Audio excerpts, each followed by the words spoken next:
Listen. The 5-time champion winning, that's the squad.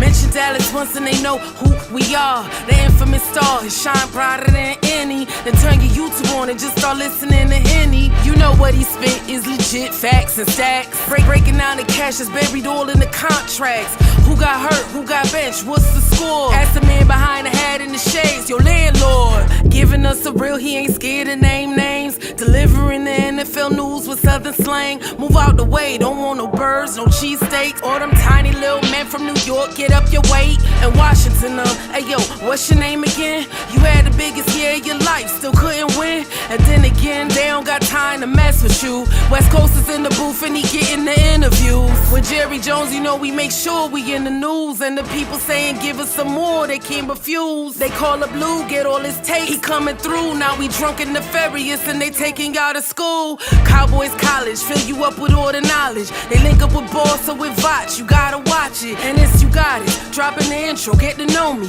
We staying on their neck until we holding up the trophy. Again, yeah. You don't know half the stuff that was happening. You already know what it is. Playing for the Cowboys is different. Yo, big up HTM Sports. Landlord from Alabama and West Coast Cowboy.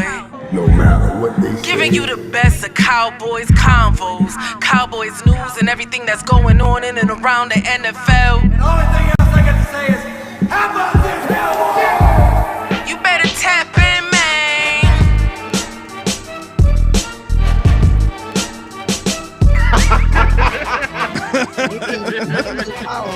And we are live.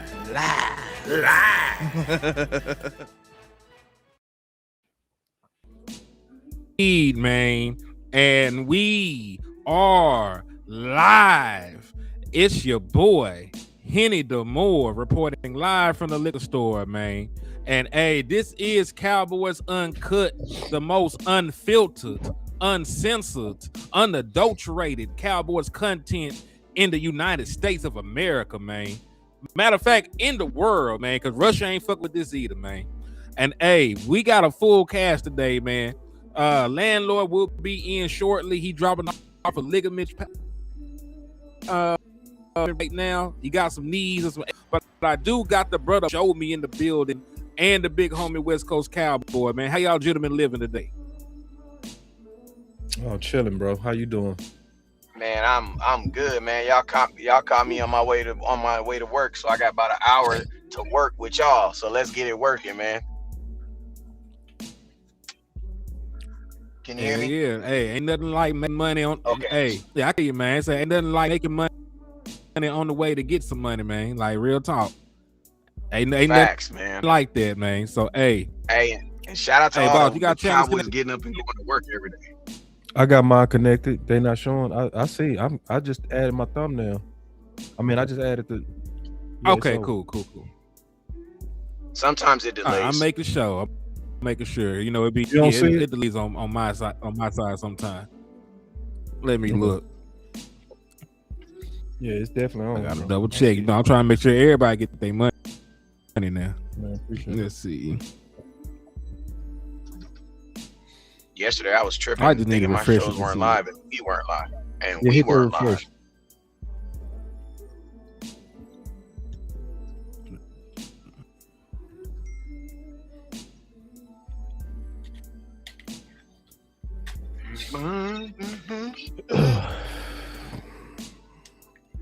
What's up with you, boss? What's up, Wes? What's going down with you, brother? Shoot, man, just taking it day by day. That's all we can, homie. Facts. Hey, trying to stack wins here and there, man. You know how it be. Man, I do. Your stuff on there now. I can see it. That's all it was. It just we had already went live by the time you added them. So it That's didn't what show happened, it first. So we Gucci, man. Yeah, So we Gucci now. All right, man. So hey, listen. I really just want to jump right into it, man, because Wes, I know you pressed for time. So let's talk about it. There's rumblings that nobody, and I mean absolutely up there at the top, wants to actually pick in the top 10. So it's being reported. And listen, boss, we had this conversation before. We were saying these teams were putting chum in the water. There's a lot of teams are openly advertising they have of drafting, in the top 10, top 6, whatever it may be. Wait, when you ain't talking, mute your phone for a bunch of noise that's going on over there. All right, that's not me. All right, man. Yeah, that's it. That's it, Wes. Yeah, that was definitely Wes stuff. But yeah, man. According to Zach Wolchuk, Arizona, New York, and the Cleveland Browns are all reportedly interested in moving down. They even reporting that the Miami Dolphins may even be interested themselves. Now, the GM for the Browns himself flat out said, because he was being interviewed by Mary Kay Cabot, he flat out said, I don't know that we'll be picking at 6. He just flat out said it. I don't know we're gonna pick at 6. They just throwing it out there like shit. They open for business. And then of course we all talked about the scenario where the Cardinals, would trade with us so we can come up to 3. So my question is really why? Why is everybody trying to get out of the top 10? And it makes me actually question the draft prospects themselves at this point. I think that's an excellent thought. Like for real. No, it's an excellent thought, bro. I was thinking today, for the first time in a while, bro, it's a lot of warts at the top. You remember the Mozzie pick, the Mozzie draft? Mm-hmm. Jerry admitted that it was warts at where they was picking. It's real life warts at the top. It's real life warts. Like, like we talked about Edge, they trying to hype that shit.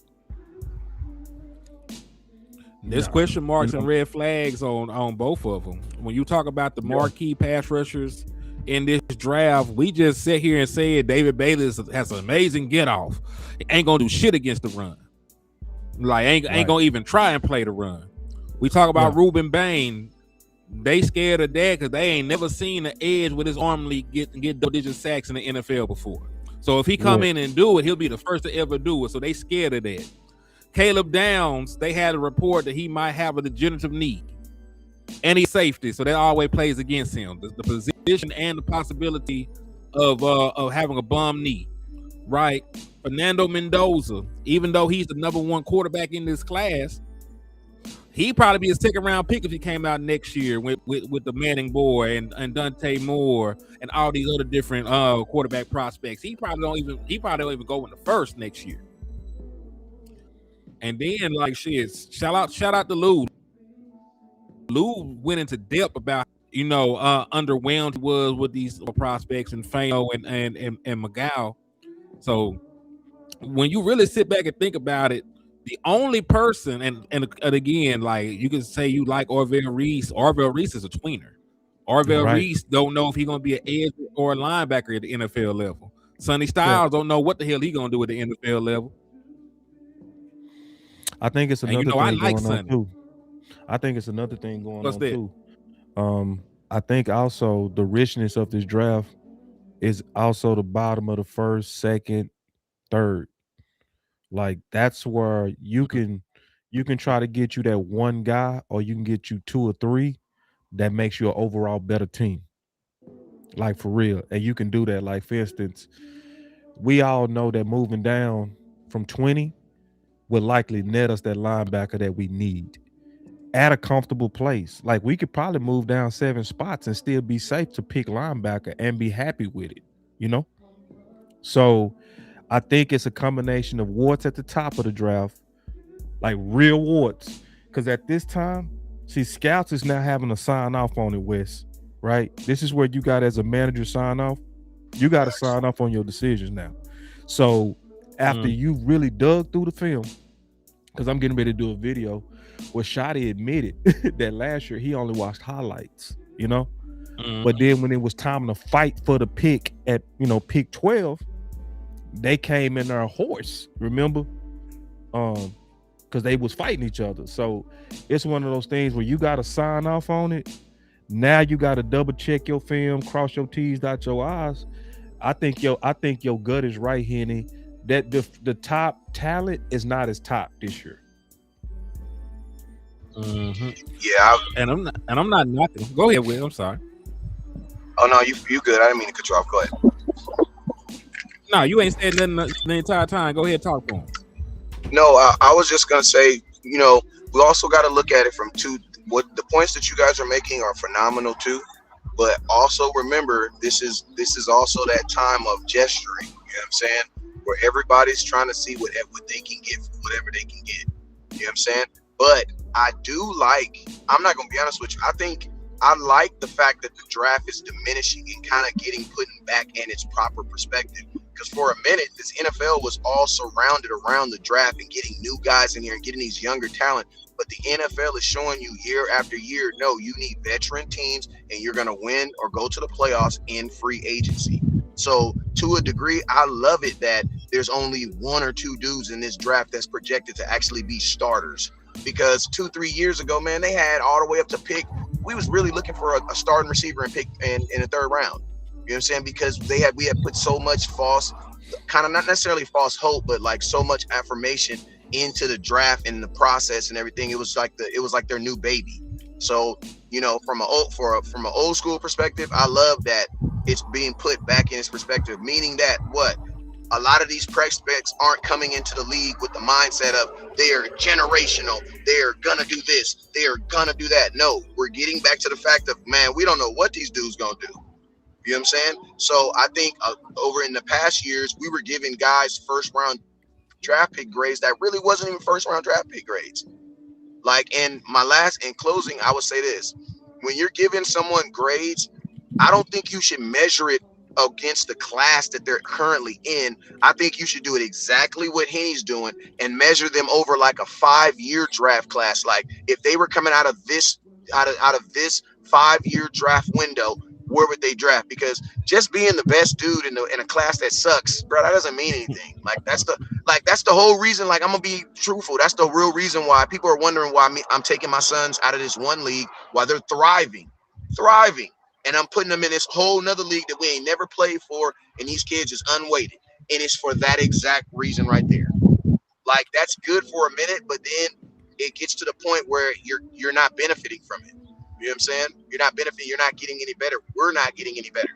The only way we're going to go get better is to go get better competition. So that's why we're going where we're going. You know what I'm saying? And I feel like that about the NFL too. I love it that free agency is taking more of a standpoint than the draft. The draft should be a subtle thing in the back of the room somewhere. You know what I'm saying? They made it too big of an event where now we're really going, and you have teams that are going into drafts thinking that if I draft this kid, it's going to change my defense. Let me let you guys know this.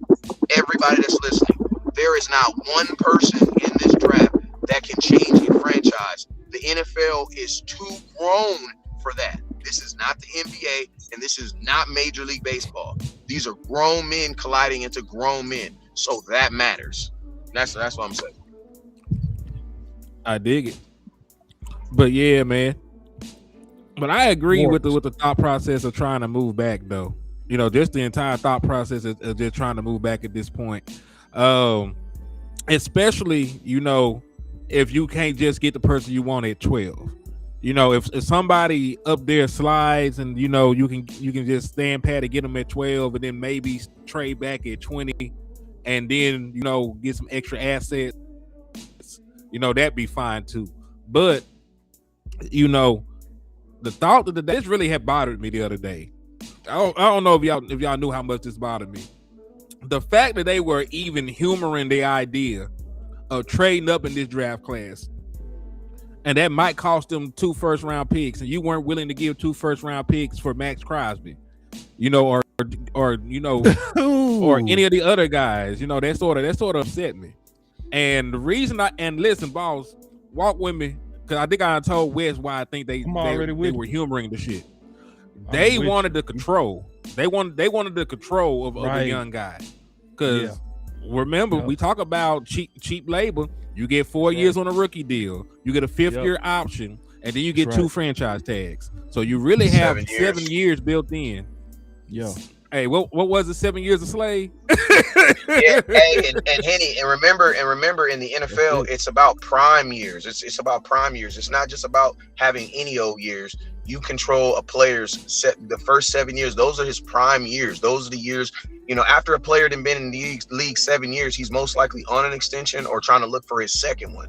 So you're already in a weird bucket. But unless you're just like one of the top 5% best players in the NFL, then you're in a different category by yourself.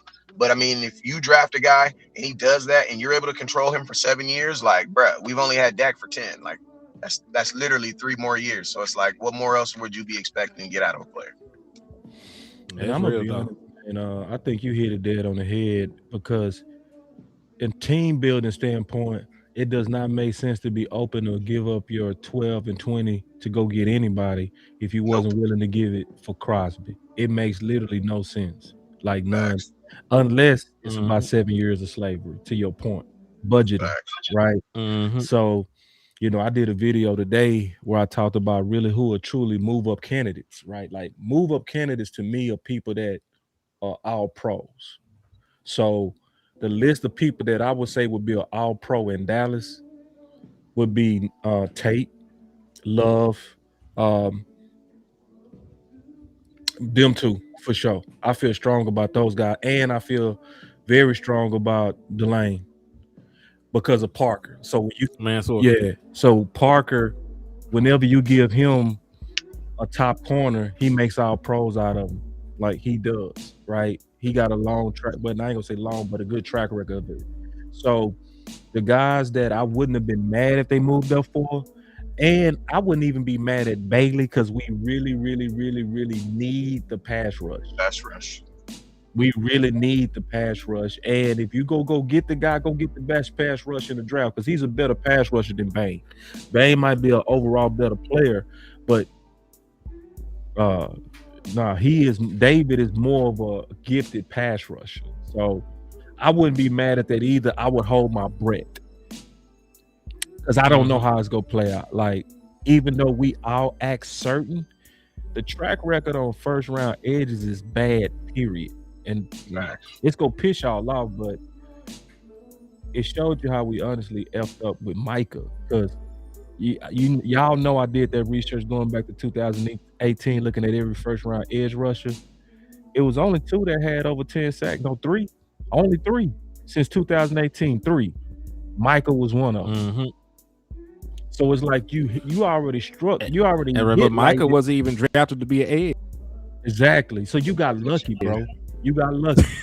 So I wouldn't be mad at David Bailey, because you got such a need, and it's also the magic of you being able to pair him with the ghostwriter, BT Jordan.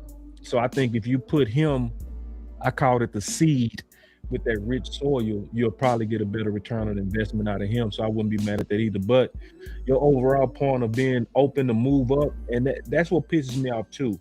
Nobody cried. Nobody was mad. But everybody was mad at the thought of getting up with them first for Crosby. But y'all wouldn't be mad for Bailey. It's like, I don't get it, bro. Yeah, at the end of the day, you should be trading for. If you're going to be giving up a guaranteed asset, that's a 12 and a 20, you need to be trying to recuperate as close to a guaranteed asset as you can. And the draft is not based on guaranteed assets. It's not based on that. You know what I'm saying? You know what I'm saying? That's how you have guys like Dak Prescott in the 4th round who will work out, but then go look at all the quarterbacks that was drafted before Dak. You know what I'm saying? That's what the draft is designed to do. You know what I'm saying? That's why there's more first round, there's less first round picks than anything else. You know what I'm saying? So it's like if you're gonna trade guaranteed assets, then you have to, the only way you can get that is someone who's already proven that in the league that you play in. So you know, it would make no sense.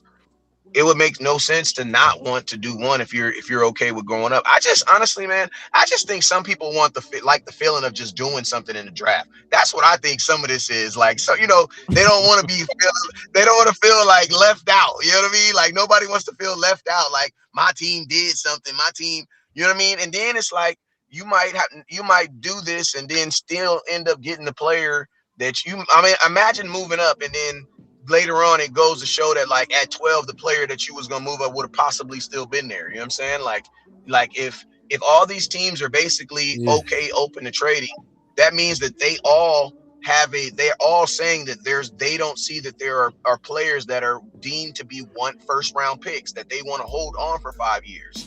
You know what I'm saying?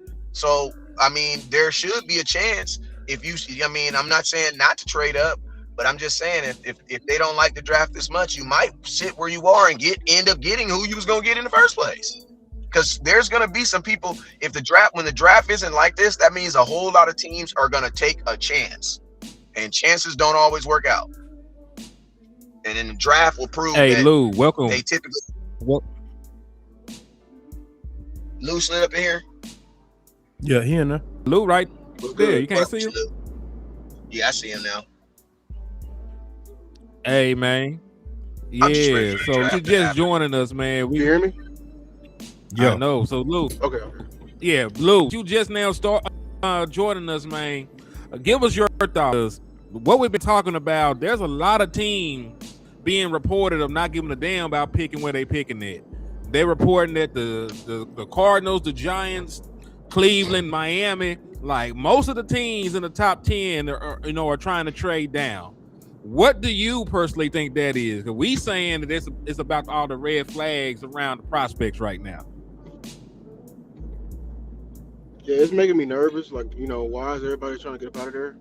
And I think they are really trying to get up out of there because, we've been looking at this class. It's not like a class with like some franchise changing guys. There's only like 2 guys that can really have a upside of changing your franchise. But yeah, it's getting me nervous about this doomsday scenario where we can really truly be wiped out, like no matter what. Because think about it, if they want to get up out of there, what if they can't get up out of there? Okay, they're gonna be smart enough to not pick the dumbass player. You know what I'm saying? Like this is why I'm nervous about even the top first pick. Like, how do we know for sure Mendoza's going one? You know what I'm saying? If a quarterback don't go in the top 10, man, we are wiped out. You know what I'm saying? So, and if they can't be able to trade back, like how's it look like when we're gonna try to trade back with 12? So yeah, it's just showing the quality of this draft. Like I said, a couple of weeks ago, this is a potatoes and vegetables type of draft. This ain't no state draft. This ain't no main course type of draft. It's gonna be a lot of guys, that's gonna fill out a roster in core pieces, but not just pillars. Ain't no pillars in this draft. Yeah, Lou, I agree, because we were talking about some of the warts and some of the concerns about the prospects, and we just go through the list. Orville Reese and Sonny Styles are tweeners. Fernando Mendoza, probably would be a second round pick next year in that quarterback class. That's a beautiful quarterback class. I think everybody wants a quarterback, wants to draft in 2027. Even when you talk about the wide receivers, I love Jordan Tyson. He fucking made a glass. He had like 7 different injuries on his report. Hamstrings, ACL, ankle. Like, he got all kind of stuff going on. Makai Lemon, he's cool. He's sort of small, so maybe they knock him for his size and shit like that. And then for some reason they knocking Cornell Tate for his 40 time, even though his game speed don't look that slow. So like there's Jamad McCoy injured, fresh off of that. And listen, I reference you on the tackles. I know your offensive line aficionado. You ain't fucking with Fano and Magoo like that. I like And Fano I'm not. pass pro. I definitely like his pass I mean, he pro. got the feet. He just ain't strong, and like his hands are terrible. Like he'll get it. He'll be in front of you, but like he ain't gonna punch a damn thing. And he gotta get in the wide zone team. I just like if he, honestly, you might like Fano, but I like Guyton over Fano. Like at this point, Damn. that's how I feel about it. Because Guyton got good feet just like him, but at least Guyton been here in the weight room. Yeah, The guy exactly. like I wouldn't be mad if they took a chance on is Maui Goa from Miami. I just question if he can, what I'm saying, stay in front of people. Like I think he'll Yeah, guard, but if he yeah, can, yeah. he gonna be dope. He's He's Maulerish. strong as shit. Yeah, yeah. He's I strong. just question if I saw him versus like speed rushers. You know what I'm saying? Like a Nick Bonito, like a Michael Arch, they break down his technique. So no, I don't think there's no premier tackles in this league. Man. And then shit, really, when you talk about like Jeremiah Love might be the safest bet, and because he's a running back, nobody gives a damn. Like he's gonna still go in the top 10, but shit, like, and we just talking about overall talent. She probably is like the second or third best prospect. He might be the best prospect, depending on how you feel about Caleb Downs. If you just talk about overall talent, and really, that's really what's fucking them up, because this is sort of correct. Like Caleb Downs and Jeremiah Love probably are like 1A and 1B when it comes to like the overall prospects in this draft. It's just they play positions that nobody gives a damn about. Yeah, some people, right? Too many people, I should say. Too many teams, yeah. But I think safety might be changing a little bit with the growth of big nickel and nickel. Maybe that's but I still would go with what you said earlier, man. That the trend of safety is to fall. That would be, you was right last year on receiver. I think you will probably be right on safety this year. Caleb is probably gonna fall. Thielen is gonna probably fall too. Mhm. Hey, I did like what you said about Love too, because I mean, at the end of the day, I know a lot of people have been asking me, questions about like, what would I be okay with pairing him with Williams, and it's like if it wasn't his rookie year, I think I would be okay with it, but like if I draft a guy like Love at 12 or I move up for him and grab him, I want to put him in a position to win Offensive Rookie of the Year. I want to be able to showcase the fact that I got the best rookie that year, and I'm not trying to take him off the field. Now, Williams definitely opened my eyes because I wasn't, in big support of him, but and I'm definitely in support of him now. You know what I'm saying? 4.8 yards a carry, that's ridiculous. You know what I'm saying? But like, what would be your thoughts on that? If the Cowboys would you all be open for him to share carries his rookie year? Or would y'all be trying to make a move with Williams? Um, First, if we get Jeremiah Love, he would be rookie of the year. Thank you. Like, it's absolutely no doubt. Because the pressure that would be taken away from him because of CeeDee Lamb and Pickens, right? Most teams are going to try to figure out ways to try to limit those two. And I think that was the blessing to Williams, right? Williams had a lot of 7-man boxes last year because there was a lot of tension put on Pickens and CD. And then, especially when Pickens would start going, it would open up Williams. Williams would be bottled up into Pickens. So, and you have the offensive line, more importantly, starting to mature. Book is not a rookie anymore. He gonna be taking a major jump, right? Then Cooper Beebe gonna be taking a year 3 jump. Tyler Guyton should start settling in now. This year 3, right? So we all know Steele is always gonna be a good run blocker. So your offensive line is built and retooled, and if you got that final piece, West Coast, that dude would be absolutely and easily the rookie of the year. Easily. It'd be bananas. It would be bananas. And the reason why I would be all the way forward, bro, even on a move up, because me and Lou was talking about this earlier. What do you have on your offense that guarantees a switch up? You don't really have it. Dak running the ball. or some bullshit like that, right? Yeah, or trick play. Or some bullshit, right? But if you get Love, that's a whole nother wrinkle that says, all right, we can beat you with our backfield too, not just with our weapons. So like y'all might come in there thinking we finna bracket this and then take this corner, single up that, and we're gonna be all exotic trying to. We can hand that hoe off and whoop you. You like straight up too. You know, so like I promise that leading up to the draft, I'm finna spend a lot more time talking about running back.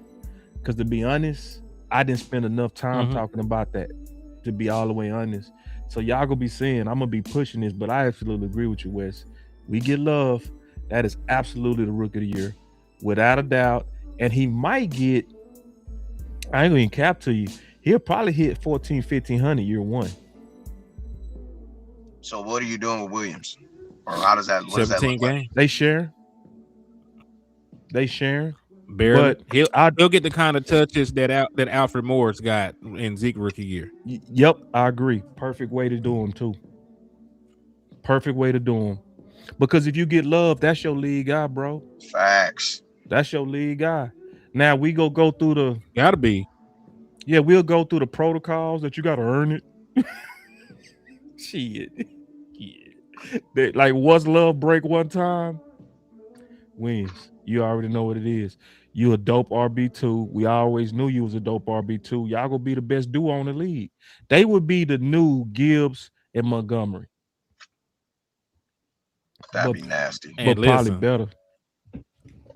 Because listen, I'll be right back. They would both get handle your business. They would both get good yardage, and CeeDee Lamb and George Pickens will still be able to eat because they will go hand in hand. When you try and out and go too high safeties and take away the passing game, you'll have all them light boxes for Love to run against. When Love is killing you and you got to put an extra man in the box, now CD and George Pickens got one-on-ones on the outside.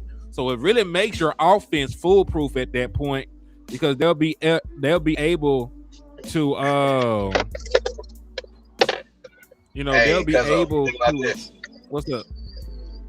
Who the best quarterback in the league, top 3 in the league off the play action pass though? Bruh. Dak Prescott. Do you know with a guy like Love, CeeDee Lamb's going to be catching 60-yard bombs. Pickens is going to be catching 50-yard bombs. You want to know why? Because the play action is going to be vicious, bro.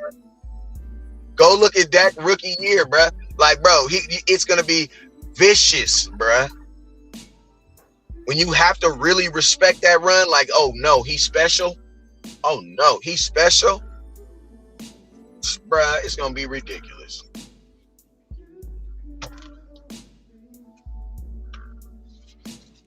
Let me get Lou back in here. All right, go ahead. Nah, I'm gonna get Lou back in here. Give me two seconds. Yeah, but I mean, I've been sold on Jordan Love. You know what I'm saying? Because at the end of the day, like, I don't believe any defensive player that you put on this team. I feel like it's going to take him a year at least to be what I need him to be. Unless you draft freaking Micah Parsons, bro. Unless you get lucky and draft him again. But if you don't, you just get a guy that's going to go through his regular developments. He'll be like, 8 sacks this year. No, go get me a weapon that can shred the league right now behind some legit. You know what I'm saying? And I compared it to what the Dallas Cowboys did with Tony Romo. Like Tony Romo, you know what I'm saying? A lot of people don't know that Ezekiel Elliott was drafted for Tony Romo. The only problem is Tony Romo broke his collarbone in a goddamn preseason game, taking on freaking Cam Chancellor for no freaking reason. Yeah. That's you know what I mean? So yeah, man, but imagine giving Dak a Zeke right now with everything that Dak knows now. You know what I'm saying? Like, it's different when they was rookies and they was both trying to figure it out and he was wearing a bow tie and he ain't had no kids. A mature Dak Prescott with a weapon like that, and you also got CeeDee Lamb and George Pickens, bro. On paper, you're freaking bro, them tickets is gonna be bananas. You will not be put it like this. You will not be able to afford to go to a Cowboy game. You put love on this team. I promise you. Them tickets is gonna be bananas, bro. Just the thought Yeah, of they that, damn sure like gonna sell tickets.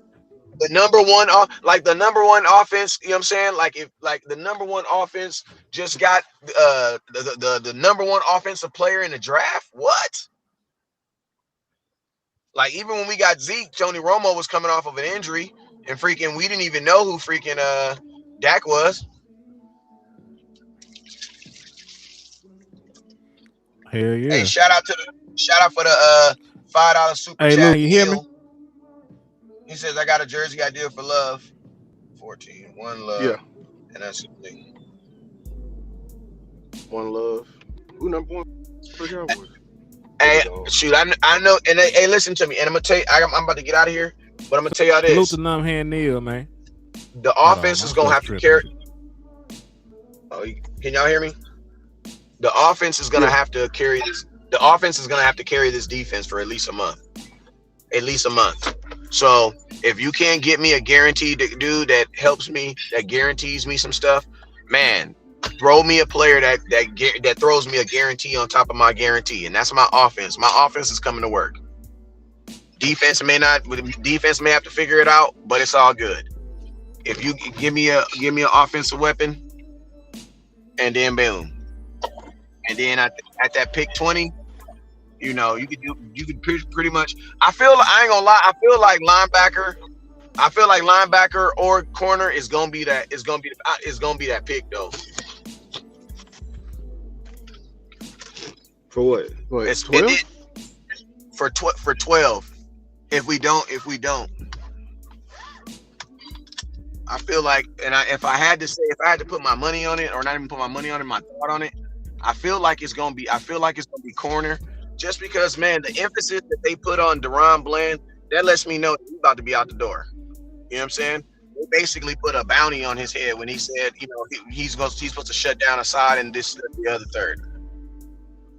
And if you guys like, I 100, if I'm Deron Bland, I know he felt reassured, but at the same time, I know he was like, damn, because if you don't, guess what, bro, you out the building next year. Yeah, I'm gonna start pushing BPA. I don't give a fuck if it's offense too. To be honest with you, What I I mean, miss? Lou just had an epiphany, I think. yeah, I'm gonna be pushing.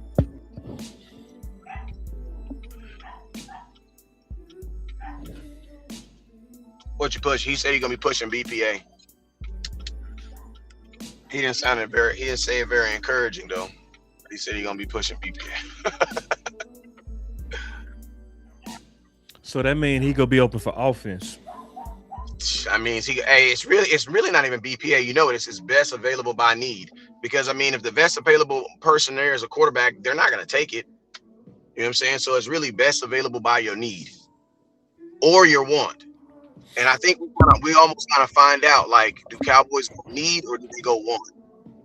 Because he specifically said, Shotty said in his interview that they still felt that they needed a middle linebacker, and they had no problem pairing him up with He said that if they did draft a middle linebacker, that they would feel comfortable because he's surrounded by so many guys with so many pros. That's what he said on the field. So many other pros on the field. I'm like, yeah, that's every rookie though.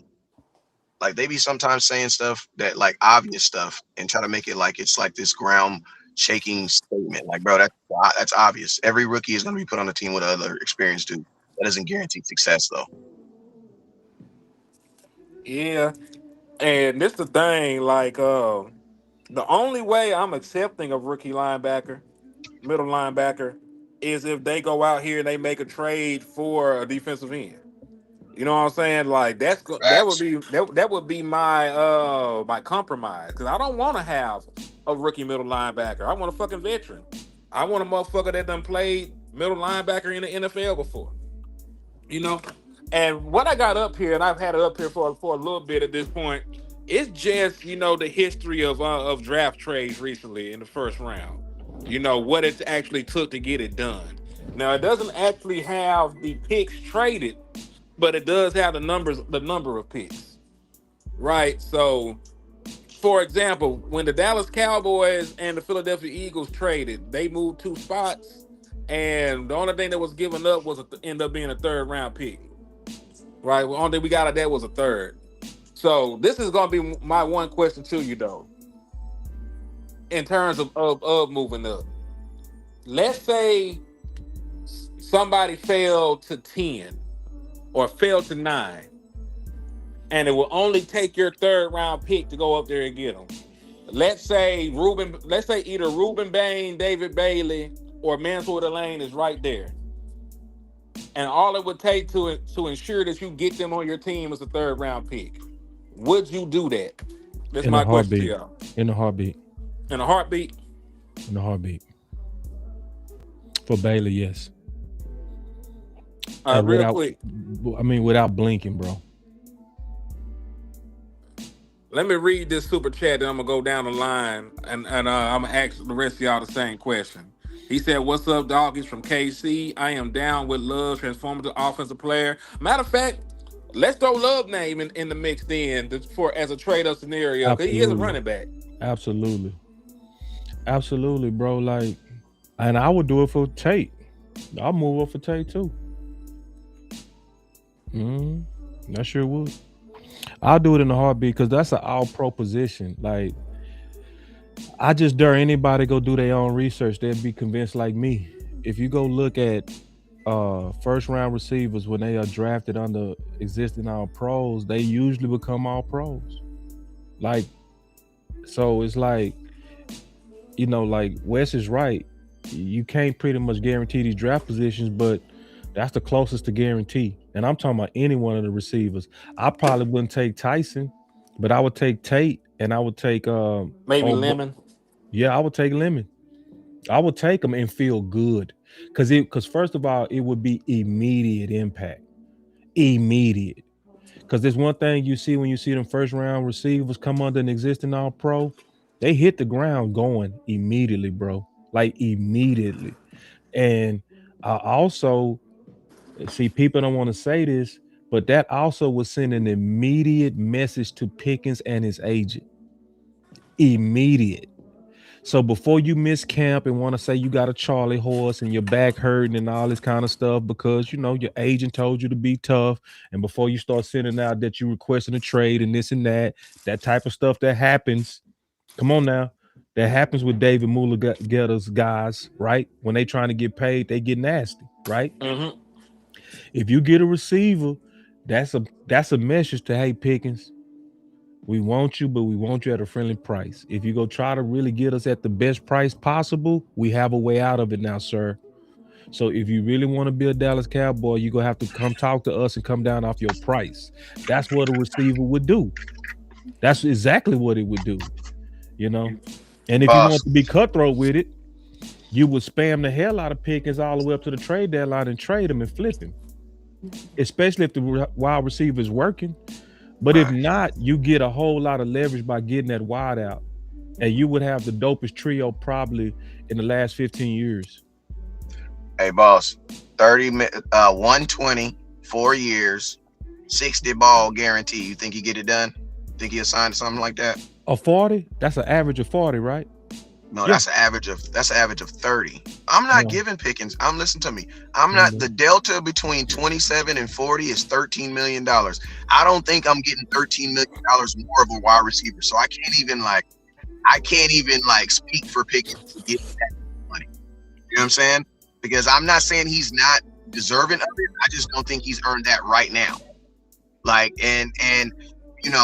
That's fair to say, and I think the NFL has kind of said that about him too. But listen to me. Before I got 5 minutes before I gotta get out of here.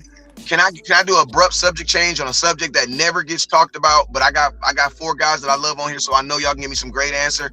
Why we ain't never talking about the tight ends, man? These tight ends. We talk about Salute to everybody in the chat. What up with you, Land? This why I don't wait my turn. Because I was finna wait my turn and then y'all cooking and not a subject in the turn. You see what I'm saying? No, you can go back. I was trying to wait my turn. This why I jump in all the time. Y'all finna leave all that hot cooking on the table and I couldn't get it done. That's crazy. Nah, go ahead and get you some. Nah, man, I agree with y'all. I understand what y'all saying, but I just got a little pushback on it because I want to remind y'all of wide receiver two, them dark days.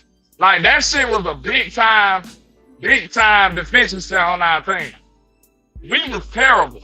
Like we would have won a few of those playoff games if we had a better wide receiver team. And not just any wide receiver team. You need a dope wide receiver team. And like I understand where Boston's coming from. I think we'll have a super dope trio, but we know Dallas don't play foul. That's the only thing I don't like about it. We'll have three dope receivers, but we only gonna feed two, or probably one and a half. You know how Dallas plays. You know how Dallas plays. Hold They on, ain't man. gonna fairly Cause just you pushing back distribute the at me, ball out right? to everybody. I'm pushing Cause back on both of y'all. so I And say both of this, y'all man. take Cause it was a time that was your portion. but it was a There you time go. we had 4,000 yard, well, three and close to 4,000 yard receivers. We can spread that thing to four, bro. We've done it. Listen what I'm saying though. It went you gotta take in the circumstances into account. They will be trying to ice Pickens out. That should have hurt the team, bro. I'm That's telling if you. they I stupid. know how your Cowboys do. They Cause will if, ice Pickens out. They will spam the rookie because they'll be beefing with Pickens, and it'll be CD in the rookie, and we'll be like, why the hell they ain't throwing Pickens the ball?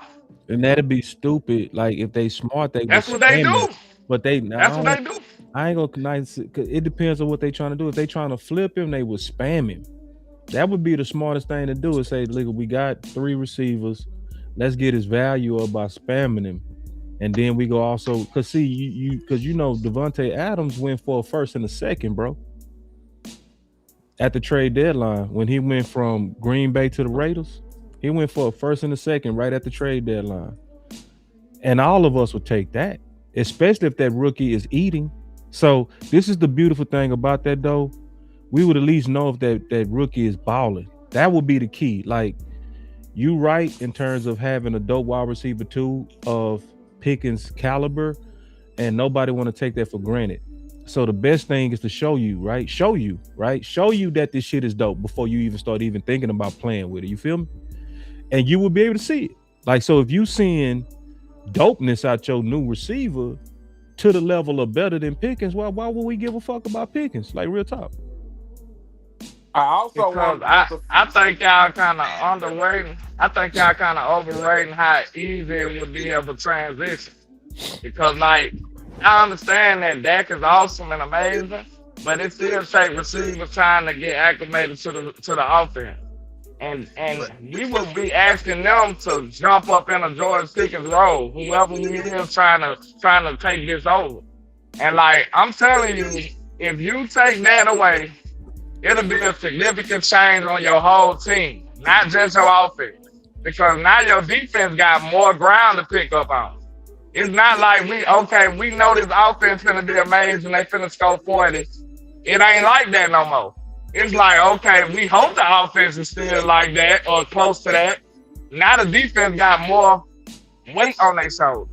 Like that should have drastically shift your team dynamic, bro. I know that ain't a popular subject, but I'm telling you it would. I I really, think it honest would to and not. God, think. I know that's your opinion. This mine. You gonna jump? You Mhm. gonna cut me off? I was just finna, but good. Okay. Okay. At least you I really think that this is one of those typical cowboy moves that they choose to make and it screw everything up. And I think it's staring us in the face. And I think they're gonna fuck around and mess it up. And we gonna be like, why we do that? We should have did better. That's it. Nah, because that I mean, I feel you on the fur campaign, but it doesn't match history. You know what I'm saying?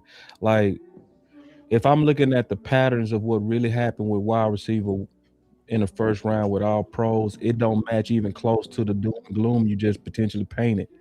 It actually shows more prosperity. It's a super long history of it exponentially working, even with CD Lamb, bro. Like even with Dez, like it's some guys that came in and took off as wide receiver three. People forgot that Dez was wide receiver three before he was wide receiver two, then wide receiver one.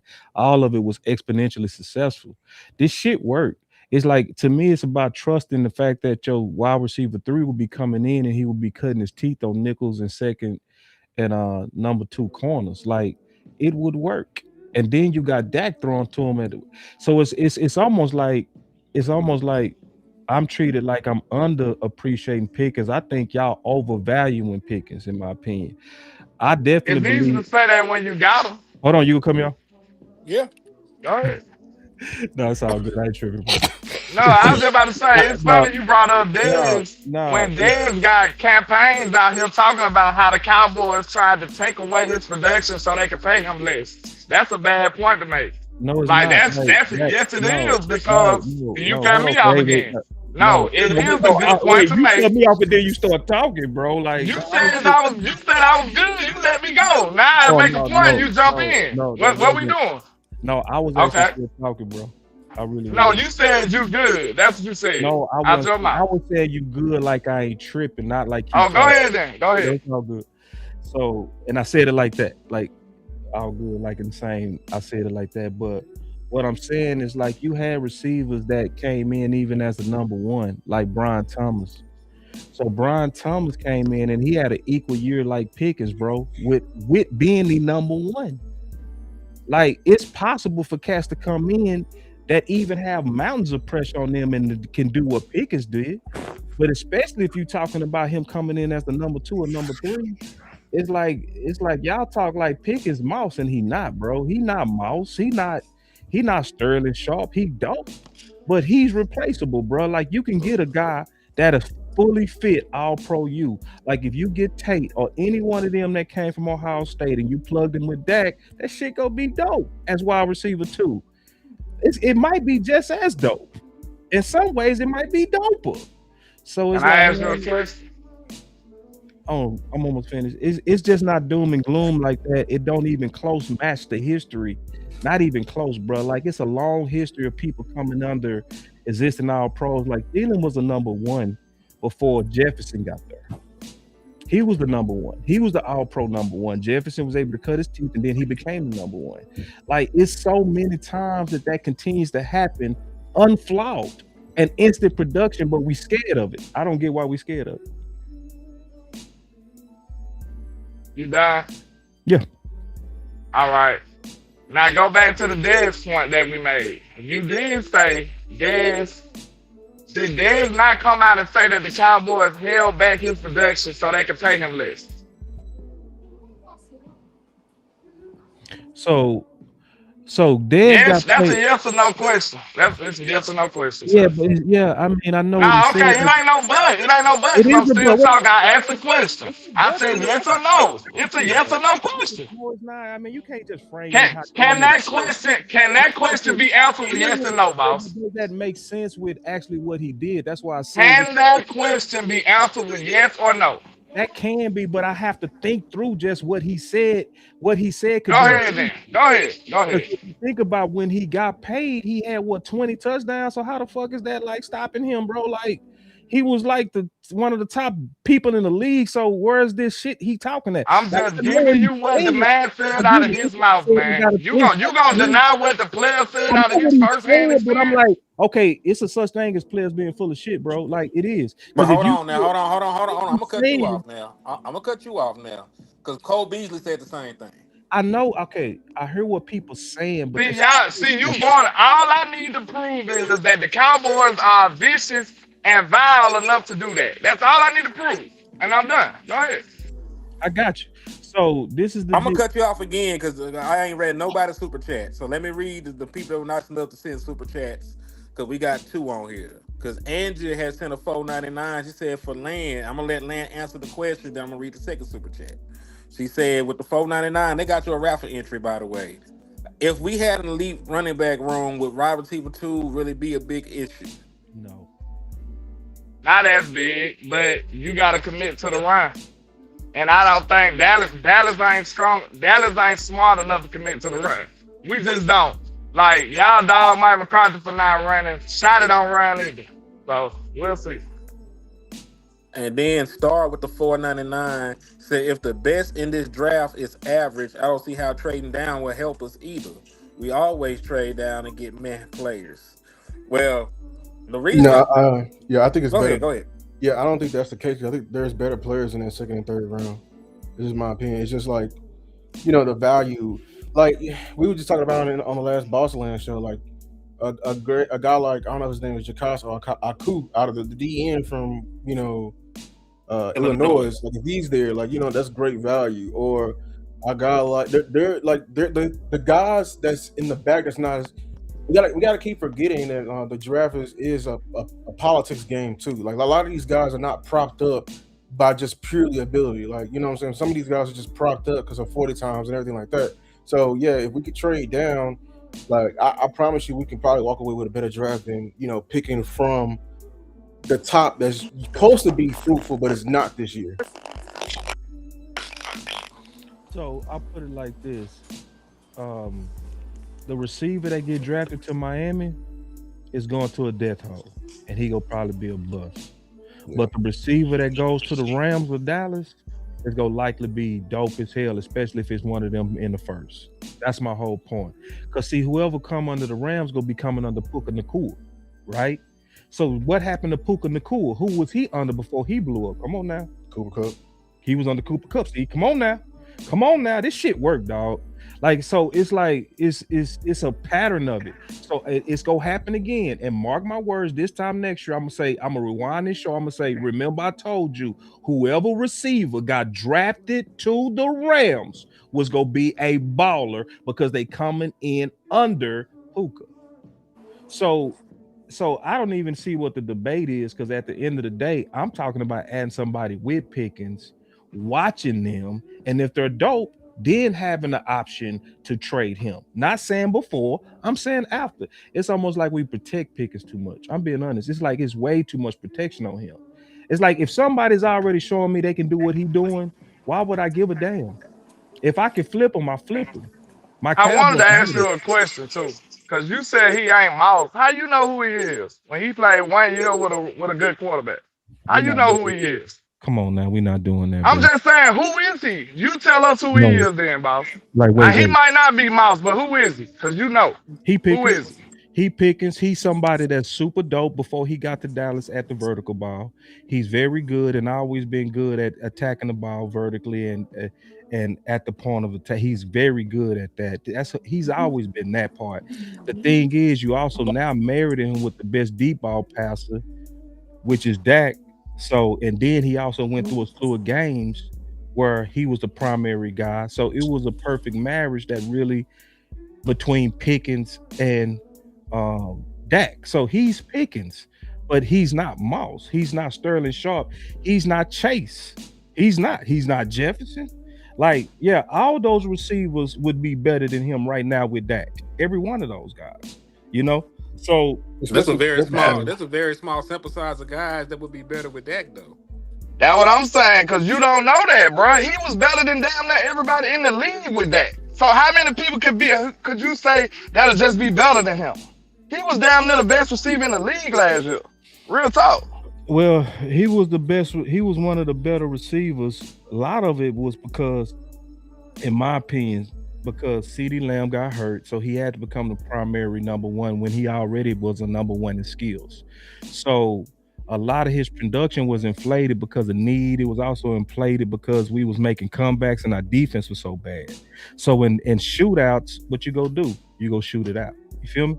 So it's one of those things to where the circumstances of the season and the way the season played out and the bad defense also helped him too. So it was a lot of things that also went his way, you know. So, but he is no Mouse, bro. Cause see, like Mouse, like that shouldn't even been a conversation. Cause like Mouse, literally with any quarterback in his prime would have been amazing. Yeah, With that's all his other that's that's quarterbacks. the other level. That's what I'm saying. Like, yeah, like some of these like we over here comparing him to CD, like respectfully because he's with Dak, but like we can't forget there's another level. CD was balling with fucking Cooper Rush. Yeah. Like, you know what I'm saying? Like noodle arm Cooper Rush. There is another level to this. Like, you know what I'm saying? Like I love Pickens, but let's But hold just on, be hold on, hold on. The man did go for over 1,100 yards with Mason Rudolph. Now we ain't just gonna sit here and act like he ain't played well with bad quarterbacks. I Yeah, understand. yeah, Listen, I understand where yeah. y'all coming from in terms of drafting a wide receiver if he's there for the leverage and stuff. But I want to ask y'all this real question: Why are we here having to talk about drafting a wide receiver to play politics with the guy that we got when we have the fourth worst defense in NFL history? I mean, it's I because mean, I'm just saying, like, I understand that we're at that point, but we shouldn't be at this fucking point. well, Is what yeah, I'm trying to get to. no, I hear what you're Yeah, saying, we but didn't it's handle our like business. if we was just dancing with Pickens, you're right, but we're not just dancing with Pickens, you're dancing with David Mulugeta. So that's one of the reasons why I even brought it up, because it's like if you sit up here and you have no leverage, then what is David go likely try to do? You might end up losing Pickens.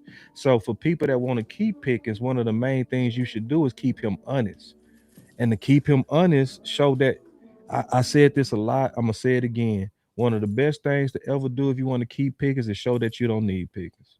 That's one of the most important things you could do. And that Like price all of thing. us will say that when it comes to these ladies, right? One of the best things you could ever do if you want to keep your lady is show her that you're not no pushover. Because once you show you a pushover, you go lose anyway. You know what I mean? So it's one of those things to where it's gonna likely work out best for your team. That's the key, is that if you end up getting one of those talented receivers at 12, right? Or even moved up for it, whatever. But if you was to go get it, you're gonna have immediate impact. One, two, it's gonna likely make Pickens want to come down because he gonna be like, they have another option besides me. Yeah. Because without that, what other options you have? You don't have another option to have a dope number two. So it's not that we trying to kick him out. It's that we trying to strengthen the team. And if you strengthen the team, you might keep him. But then it might even get doper to where this dude might come in and be so dope that you be like, listen, we need to flip him. We could take him from having a third and mess around and get a first and a second for him. You flip him, especially if that guy is already balling. If that number two is coming in here and he already looking like Brian Thomas was looking as a rookie, bye. Like, yeah, we finna flip somebody. To me, that would make more sense in terms of trying to build. And I just want the Cowboys to have leverage. Like they have absolutely no leverage within this. Like I just, we're gonna keep Pickens. I don't want them to get bent over. Like like we gotta understand, we can't just act like the posturing did not happen. Like he hired David Mulugeta. If he just wanted to get paid anything and think any lower in himself, he wouldn't hire the doggest of the dog. Like if we was in business together, Henny, and I effed you over, you feel me, and you went to go get the most doggest lawyer in the league, but you tell me behind him like, hey man, it's gonna be all good. This is all protocol and everything. But you got a dog ass lawyer who been taking people to town. Like, you know what I'm saying? That right there is a move within itself. You feel me? So I just want my team to have some leverage. That's it. I just do, because if we don't know the fact that they haven't talked is scaring me. You know what I'm saying? The fact that we let JSN jump them in terms of money scares me. The fact Puka is going to be he's waiting to the end of the summer. And Well, hold on now. Puka ass in rehab and shit. They might fuck his money. Like he done fucked up. Like Puka, he might not get it. He gonna still get 40. Yeah. He gonna get 43. He gonna get 40. My only thing is, like, I understand where Boston I'm coming from with the insurance. Like, I'm not coming at y'all. I'm coming at the idea. So I don't want this to get twisted. The idea is flawed as hell to me, because I look at it like this. Your Cowboys, bro, we got to stop acting like we talking about a mentally stable team. If the Cowboys drop the wide receiver, bro, that is a death sentence for George Pickens. I don't give a fuck what happened after that. So, like, let's not act like it'll be a trial run. Like, no, that should be over with. If we drop a receiver, that nigga is gone that day. They gonna be trying to, man, there ain't no way they gonna coexist. Not in Dallas. We know this. So why is we coming up with a fraudulent plan that'll never go through in Dallas? We know this, bro. It's no way. We don't even let two running backs live. And y'all talk about three wide receivers. Like, man, get out of here with that. That is flawed, bro. Especially in Dallas. Ain't no way that shit gonna happen. You meant dope, bro. It's not gonna work. It's not gonna happen. No, it's not. That shit is not working. It's not working, bro. It's historically, because it was. No, he ain't talking about historically. Hold on. I know what he's talking about. I heard what he said. Y'all you trying to misrepresent what I'm saying, bro. I ain't saying that they wouldn't be dope. I'm telling you that Dallas would not The let three word wide you receivers said was go. horrible, bro. You I don't said think they're gonna do horrible. that. I'll be honest with you. No, Because I don't think they, let's not do it, though. hold on. I don't think they It's would just F over horrible. there. It's horrible because it's unrealistic in Dallas. That's why it's horrible. Okay, now, so I don't think they will F over. Like, if you think they're just gonna like immediately turn a politics game and just try to F over, that'd be dumb on their part. But You know they're what I'm saying? dumb, Lou. Huh? Nobody confuses them for being smart. But they're not that stupid. We can't. They're Yes, just not they are. They illiterate. traded Michael Parsons. They the stupidest people in And they America. still got back. They already don't want to pay them. They you know should what it pay. sound like, bro? They It still got back. sound like this is bad to y'all or bad because there's a Are we gonna sit chance. here and act like they tanked Micah's what his value before trading him, or did they try to trade? Everybody's trying to replicate our trade. Like, you know what I'm saying? Because we had a But young it's a ass stupid trade. No, it's Lou, not. like that. Lou, Okay, hold on. I don't. Hold on. They still got something back. But who cares if they got something back? You had the fourth worst defense in the world. But I'm saying, like, Ever. my And whole God question- create. I'm Listen, saying, like, God we- only even though saw we 3 do that, we can't defenses assume they're gonna worse do than something yours. like completely idiotic, which is not target Pickens, tanking his value all the way to the fucking rubber ground. You know what I'm saying? Like, at the end of the day, these that would be motherfuckers are dumb. businessmen. They ain't gonna be that stupid. Yeah. Who says they won't? You putting way too much faith in Dallas I'm not- Cowboys. You mean look? I know they football illiterate at times, but they're also businessmen. At the end of the day, like Henny, they're not going to do something that dumb. They have never done that. That level of stupid is Nico stupid. What about trading Mark Cooper for a 5th round pick after you spend the first on him? And to be honest, it We don't overpaid even for matter, him. bro. Like, They okay, didn't overpay for him. so who cares if they do Pickens bad, bro? Like, I don't care about that, bro. If it affects my team Hold on, negatively, hold on. Because that's it. If that wide receiver is coming in balling, I don't care, dog. You I ain't gonna don't see care. if the wide receiver coming in balling balling. They need balling to is fuck this just man a blanket over first. statement.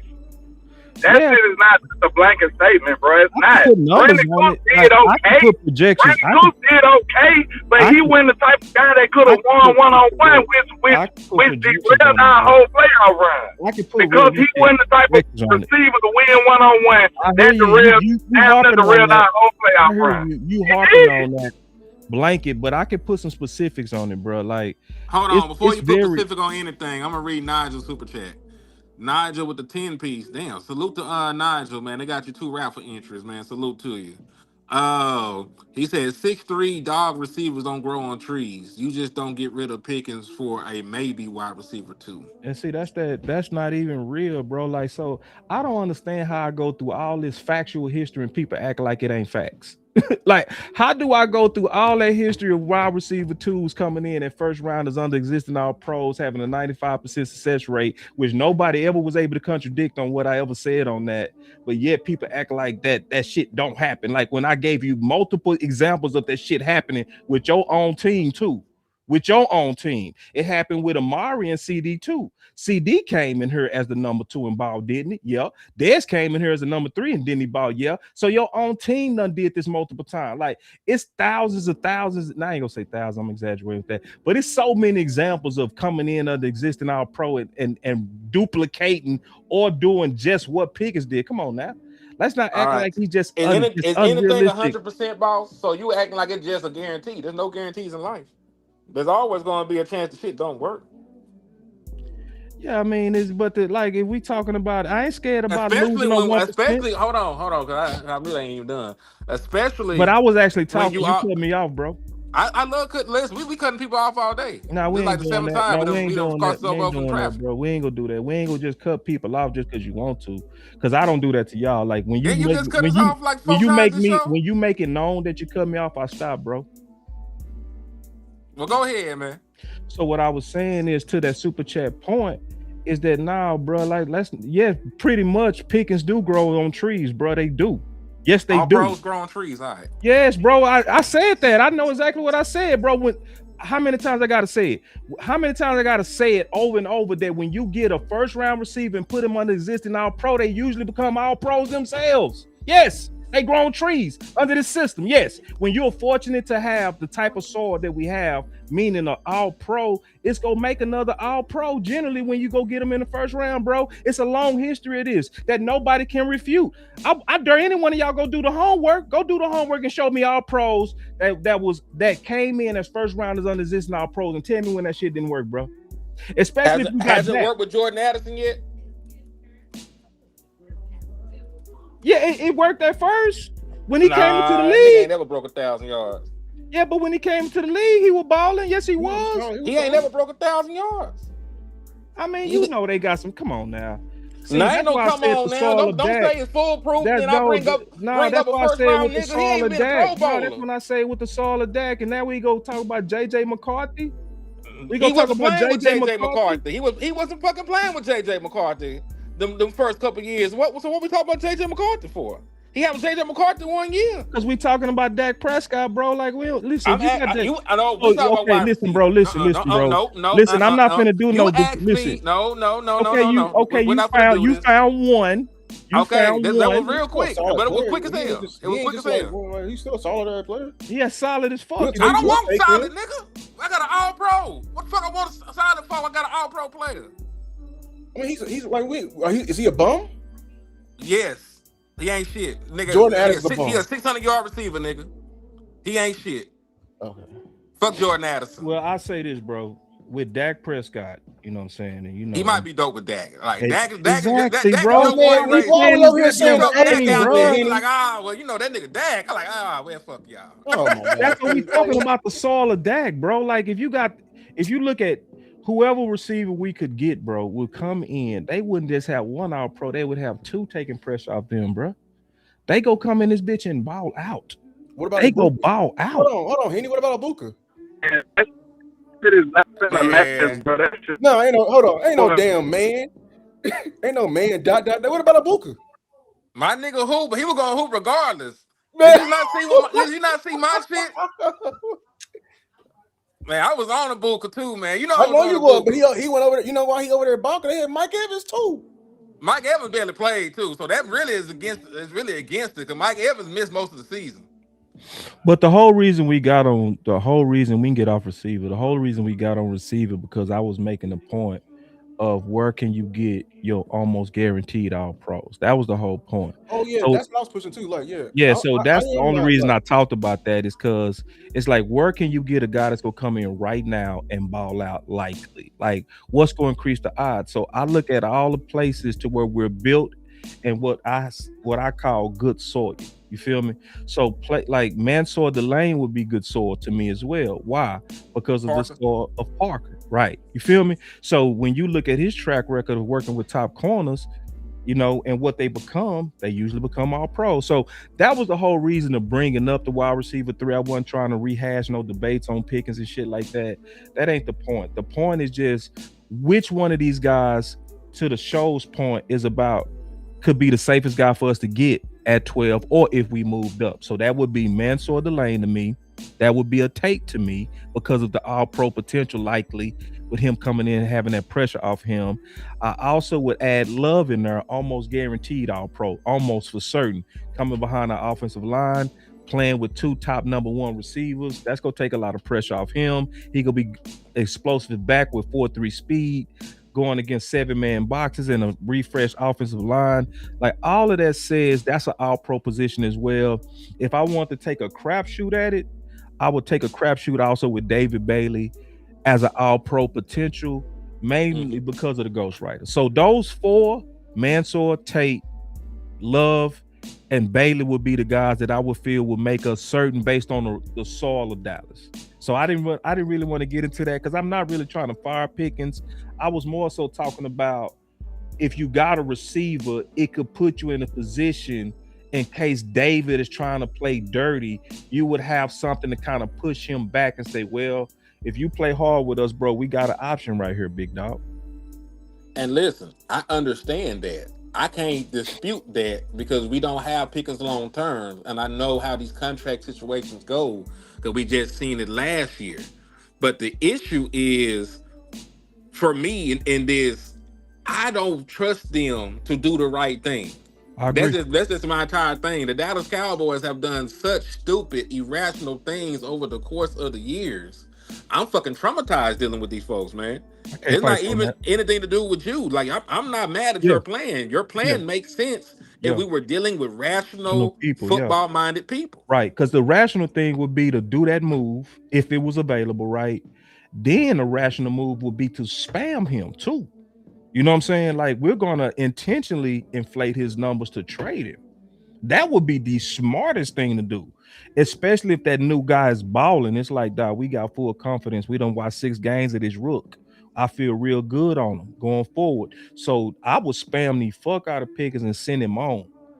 Boss, I totally understand what you're saying, man. But can you honestly tell me that you think the Cowboys would spam Pickens in that situation? No, I don't. And that's why I already agree Okay, with. that's all. Listen, man, that's all I I've been already telling agree. you. That's I all agree I'm with that. saying. No, I I'm agree. not arguing with nothing else you saying. I'm talking about my Yeah, whole take is it's tailor trust. made for the Yeah, characteristics of the Dallas that's Cowboys. That's Cowboys, and I all I'm get it. telling you. No, I Them get it. niggas is not finna do what you saying. They not No, I finna get it. spam him. They gonna spam the rookie. And this what I'm telling you what's gonna happen, bro. We see this time and time again with this team. They are not trustworthy. They will No, I spam agree. that rookie. They will spam that fucking rookie, whether he good or bad. And you gonna get it. And you gonna get force fed. Whoever the hell he is, and they gonna sell you, they gonna send George Pickens ass packing, and we gonna be stuck with whatever that receiver is. If he But good or bad, LandLord, we don't know. wouldn't Dak be a sellout to do that too, though? He Like would, you know what I'm saying? Like, he would be a true sellout to if let he that did that happen, shit, I swear to bro. God, like I'm See, down with that. he look. Yeah, I would I be down with try that. my best to cover this up because I don't know. I don't know the ins and outs. But what happened with Michael Parsons? A lot. That's Man. a very broad question you asked. Yeah, No. Retaining to Dak Prescott, saving somebody. What happened in Michael Parsons? Oh, you said that Dak. No. Okay, hold on. Yeah, Let me go back. What I'm saying is Dak would be selling out Pickens if he allowed them to dictate that I'm not going to actually feed Pickens, bro. That would be the ultimate sellout move at your quarterback, especially Boss, he did it to Amari Cooper. He did. Dak don't run shit here. No, you right. Listen, I ain't gonna never fight you when you tell the truth, my dog. Why are we fighting then? That's all I'm telling you. I'm telling you. I'm just saying, bro. I'm not even fighting you. I'm more so saying he would be being the biggest sellout of all time, bro. Like, because dog, you know how big of a sellout you got to be to do Pickens like that, bro. To lit up here and say, I told Pickens to bet on himself. Well, you the one that got to give him the ball, dog. You got to give him the ball. See, this is different between Romo and Dak, bro. Romo would say, F that. Y'all not trying to throw to my dog. See, that boy Romo would be like, boy, I'm finna lay this thing out. I'm finna give my dog that bag. Yeah. And my boy say, boss needs to cut out with this Pickens take. Man, you ain't listening. That's your problem. You ain't listening. I've been seeing his bitch ass in the comments. Nah, I ain't gonna call him no bitch. Yeah. But I'll say this. Nah, I've been seeing his ass. And I think the same. Yeah, it's like I'm sick of this Pickens like love, bro. It's get to where it's because Cass ain't listening. At least LandLord and Henny listen. Cause see, this is the thing. They didn't disagree with me. They said, boss, this is the thing. We like your plan, but the problem is we don't trust the Cowboys to run your plan. That's the issue. It's the trust. So both of them said the same thing, and I can't fight them on that. I can't say, yeah, the Cowboys would spam. No, they probably wouldn't, to LandLord's point. You know what I'm saying? But to act like that this a crazy ass plan, that's like, nah, y'all just too in love with Pickens. That shit do get annoying, bro. No, bro. You look how you just understood us and then go back to the same thing. No, like I know we not in, it ain't got hold on. It ain't got nothing to do with being in love with Pickens. That plan just not realistic. I ain't That's talking all. about you. And it don't even have to be realistic for it to work. It's just not realistic because the Cowboys ain't gonna do that. It don't have to be realistic for it to work. So, like for instance, so if you spamming to your point, you saying that they go spam the rookie. But if the rookie is going against Nichols, right, which is the number 3 corner, right? You don't think Dak is gonna exploit that? That shit is gonna be super exploited, right? Wouldn't that likely happen, right? So if you got a top receiver, the top one in this draft, going against the 3rd best cover guy on every team, Dak is gonna win that matchup a lot, bro. Period. We know that. So even if you didn't spam Pickens, your team will still likely be dope. Period. So it's like I don't need. See, my view is not that Pickens got to eat for the offense to eat. I don't see it like that. I see it like somebody got to eat. Goddamn it! So as long as somebody eating well, then the offense eating well. I don't see why anybody would have a problem with that. And that's not even the bigger point. The bigger point is this. It's not even about Pickens and his productions. It's about David Mulugheta and his hard-nosed negotiations. What's gonna keep him fair? What's gonna keep him honest? What's gonna draw Pickens to the table? Another weapon would draw him to the table. Like, listen, bro, I do want to be in Dallas, bro. So yes, I'm willing to talk now. But if you have no options outside of Flournoy, then that gives all the leverage to Pickens. And that could give him leverage to be tough, and that can end the whole marriage. That's my point. You right, boss. But the only way I see it, though, I'm gonna just be honest with you. It really ain't even that complex. Okay. I just think we either gonna pay that nigga or we not. Right. Like it ain't gotta be no scientific expression about this, bro. It really don't. Like, real talk. Yeah. Like, Pickens gonna come to a point. He know he's not gonna get top of the market money from us. You're right. Either he want top of the market money or he don't. That's what's gonna decide if he a Cowboy or not. That's the bottom line, bro. Yeah. So it don't really matter about all this leverage shit for real. It depends on how much he want. If he want that, he won't get it in Dallas. It's just that simple. Leverage does help though, landlord. You know what I'm saying? It helps. I'm just saying, we gonna have to pay the price or not, though. At the end of the day, even with the leverage, it's gonna be like, okay, it's gonna come down to And then, listen, man. And then this the thing too. I did want to throw this out there, boss. We won't be able to decide on Pickens that late. We'll draft the wide receiver, but Pickens can't sign an extension after July. Right. So we have to play on the franchise tag. So you know what I'm saying? Like, if you're trying to get this resolved, it's gonna have to be before anybody plays. You compare. No, I agree with that. No, I agree realistically, with that. You don't. No, I totally agree with that. What I was saying is, the message of drafting somebody that high sends the message itself between now and July, and it helps you between now and July 15th. It helps you. Now, I was just talking about the second. The second part of seeing it. You're right. The time expires on that. The clock will be expired. You're right. What I'm talking about is just the name itself. The way that everybody would automatically assume, Pickens is gone. You feel me? Because that's what people would say. And Dallas could do that, bro. Like, according to Mike, who said that? Mike, what? That's 40. What happened? 40. That's 40 right there. What you say? I gotta go find a report. But who said that? Well, Tyrone Church. He dropped some numbers in there. He said that they got an offer on the table. They'll pay him 40 a year. Who? That's what he said. Mike said. Who you heard that from, teachers? Yeah, I'm like, you tell me. I ain't seen shit. 4 years, I ain't seen nothing. I ain't seen nothing at all. That's 40 years. I'm gonna do some research. When I put somebody asked me about it, it's not reliable, dog. No, he's not reliable. No, I'm not taking that from him. Somebody asked me about his agent, and to tell y'all the truth, if Dave is shooting for the stars, bro, he just want to be a Cowboy. It is what it is. It just ain't gonna happen. Yeah, like, I just don't see it. If he trying to reset the market, I just don't see us paying him. I hate it, but I just don't think it's gonna work. Because I'm afraid of that. That's what I'm afraid of. Yep.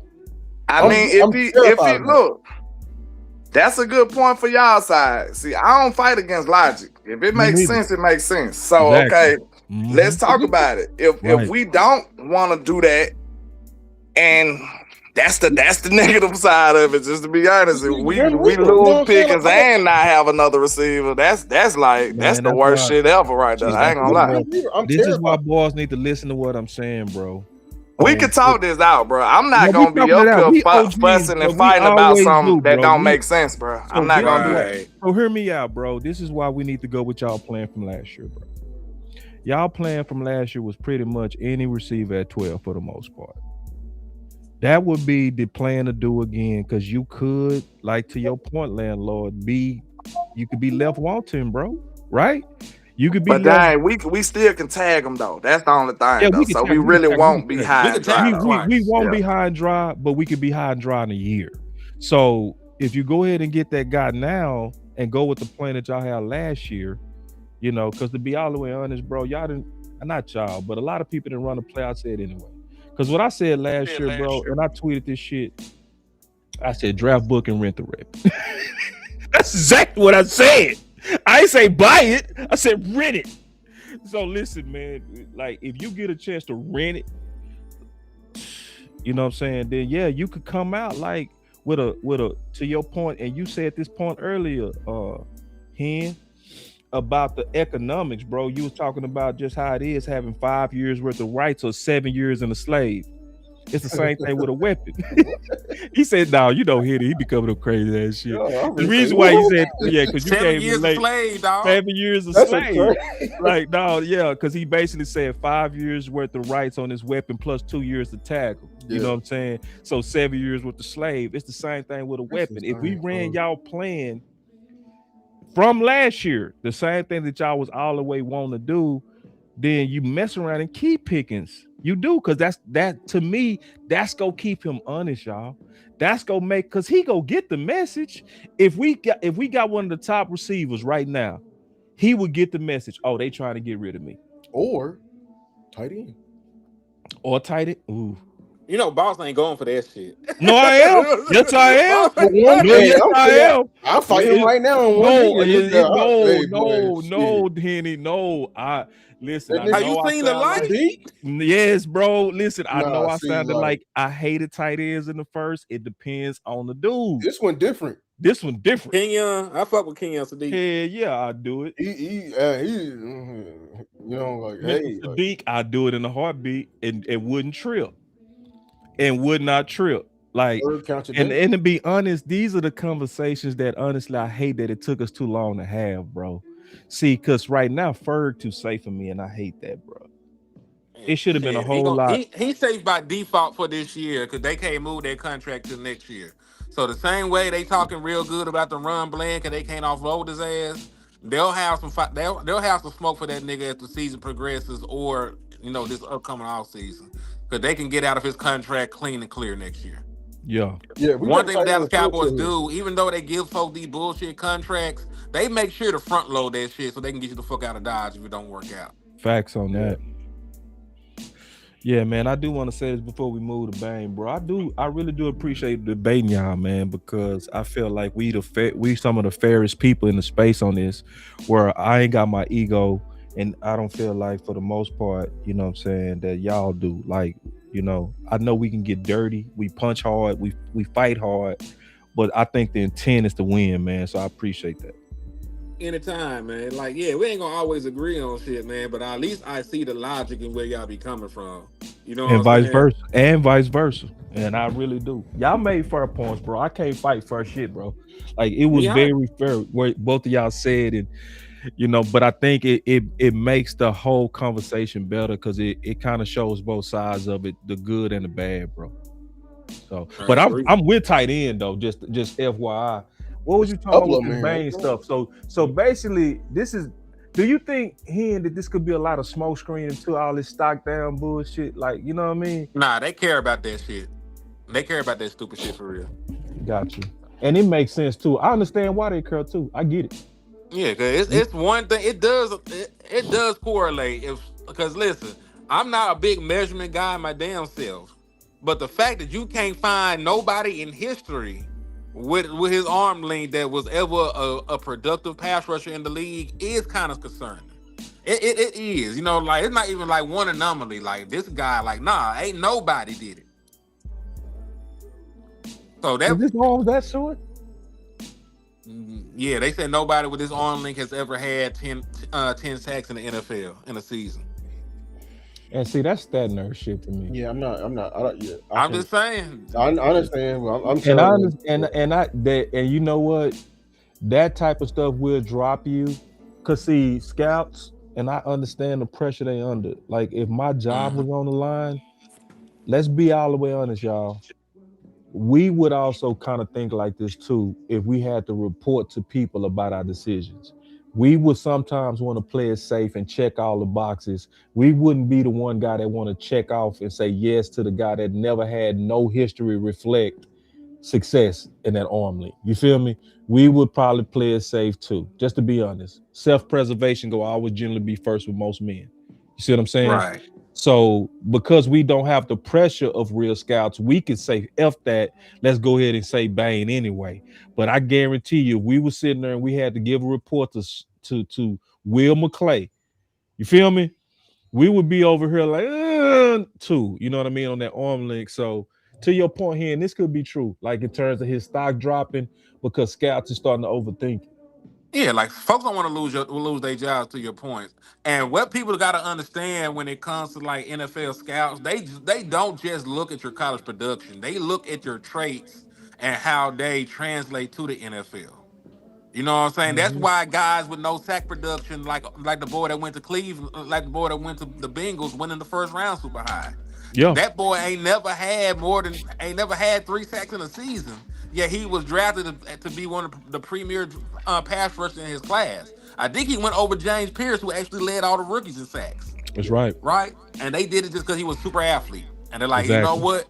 It'll He work. checked the boxes. Yep, He he checked the checked the boxes. boxes on the size and the arm length and stuff. Yep. So they've shown you they'll do it. So We gotta I find this way as a case study. Cause I did this with Orlando Brown. mhm. Because Orlando Brown, he got shitted on because of his pro day. No, not his pro day, his combine. But his tape whooped Bosa.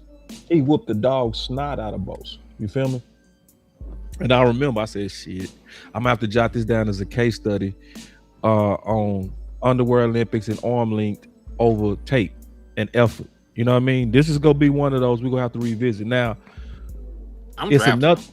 yeah, I'm with you too. Booker I'm with Booker was a tape over Yeah, it was. underwear guy. Facts. Yep. Facts. He was the tape over underwear all day.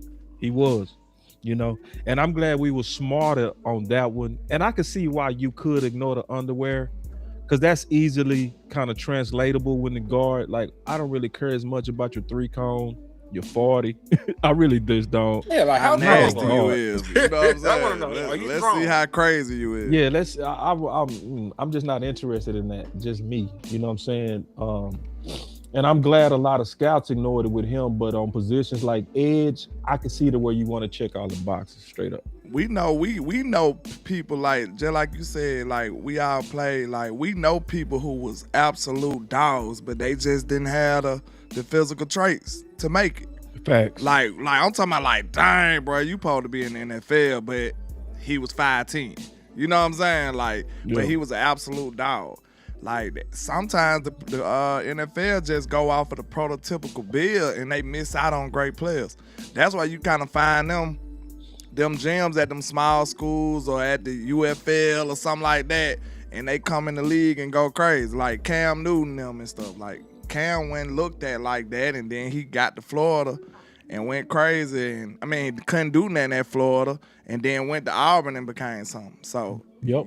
you gotta sometimes you gotta take a different route. Look like Facts. Lou, Fact. what you thinking about Ruben Bain and this arm length shit? Cause like I said, I'm drafting nigga at 12 if he there. But we'll talk me through this, Lou. Yeah, I'm drafting. I'm I'm gonna be honest with you. Like, yeah, a lot of these scouts be under pressure, and I understand it. They can get fired. They're not like the Dallas Cowboys, but at the same time, a lot of these scouts also are lazy. I'm gonna keep it a bean too. Be honest with you. They just intellectually lazy. They just want to put stuff in quickly in boxes. what that boy Vite say, Lou. Yeah, like Teams can't draft. yeah, teams just suck at draft. Because like They suck at if Keenan Allen was to come out in 2026, he'd probably go 7th round.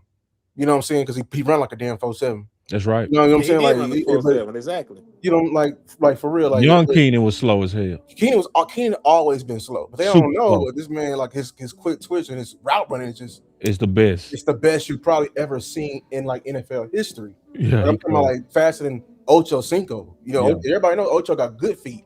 Yeah. You know what I'm saying? Like it's up there. Like it's just Yeah, something. Keenan routes is nice as hell. The ultimate measure of a player in this whole scouting process, every scout will tell you, is film. Yeah. If I can see you do it on film, then the people were saying Will Campbell, the tackle from the Pats, that his arms were small. And you know what I'm saying? They knocked him. Well, you should have knocked him for it because I said it too. Like his arms got him in trouble, especially when he played at Jared versus Florida State. So hell yeah, in the Super Bowl, they over here getting to it just because small arms. In this case, it's the opposite with Bane. It's all these tackles are not getting to his chest.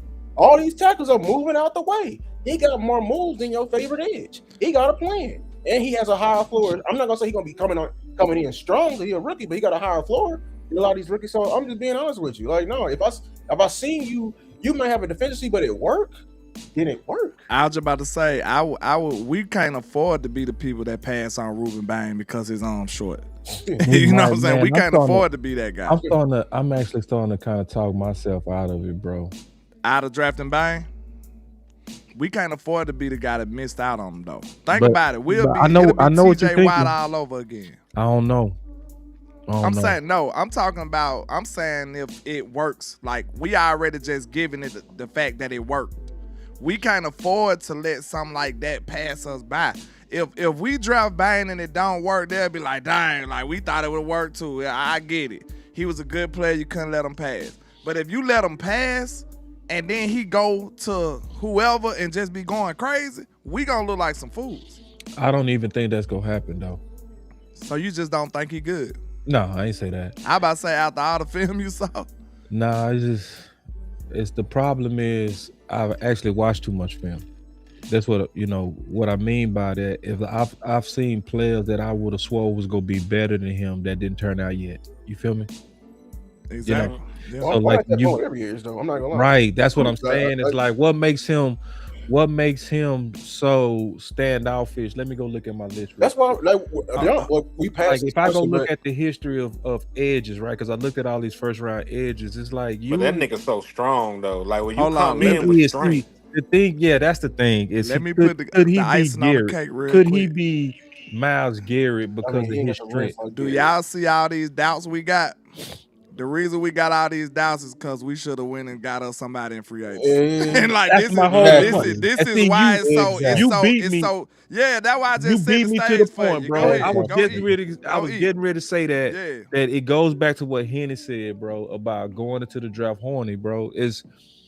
And so that's why I said I'm starting to kind of rethink it, because it's like we saying we can't pass them because we just don't have nothing. We're horny. You feel me? See, I'm at 12, though. It'll be hard to say that he wouldn't be the best player, though. At 12, you don't think Bain will be the best player, though?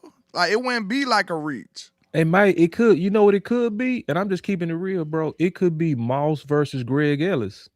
It could be DK Metcalf versus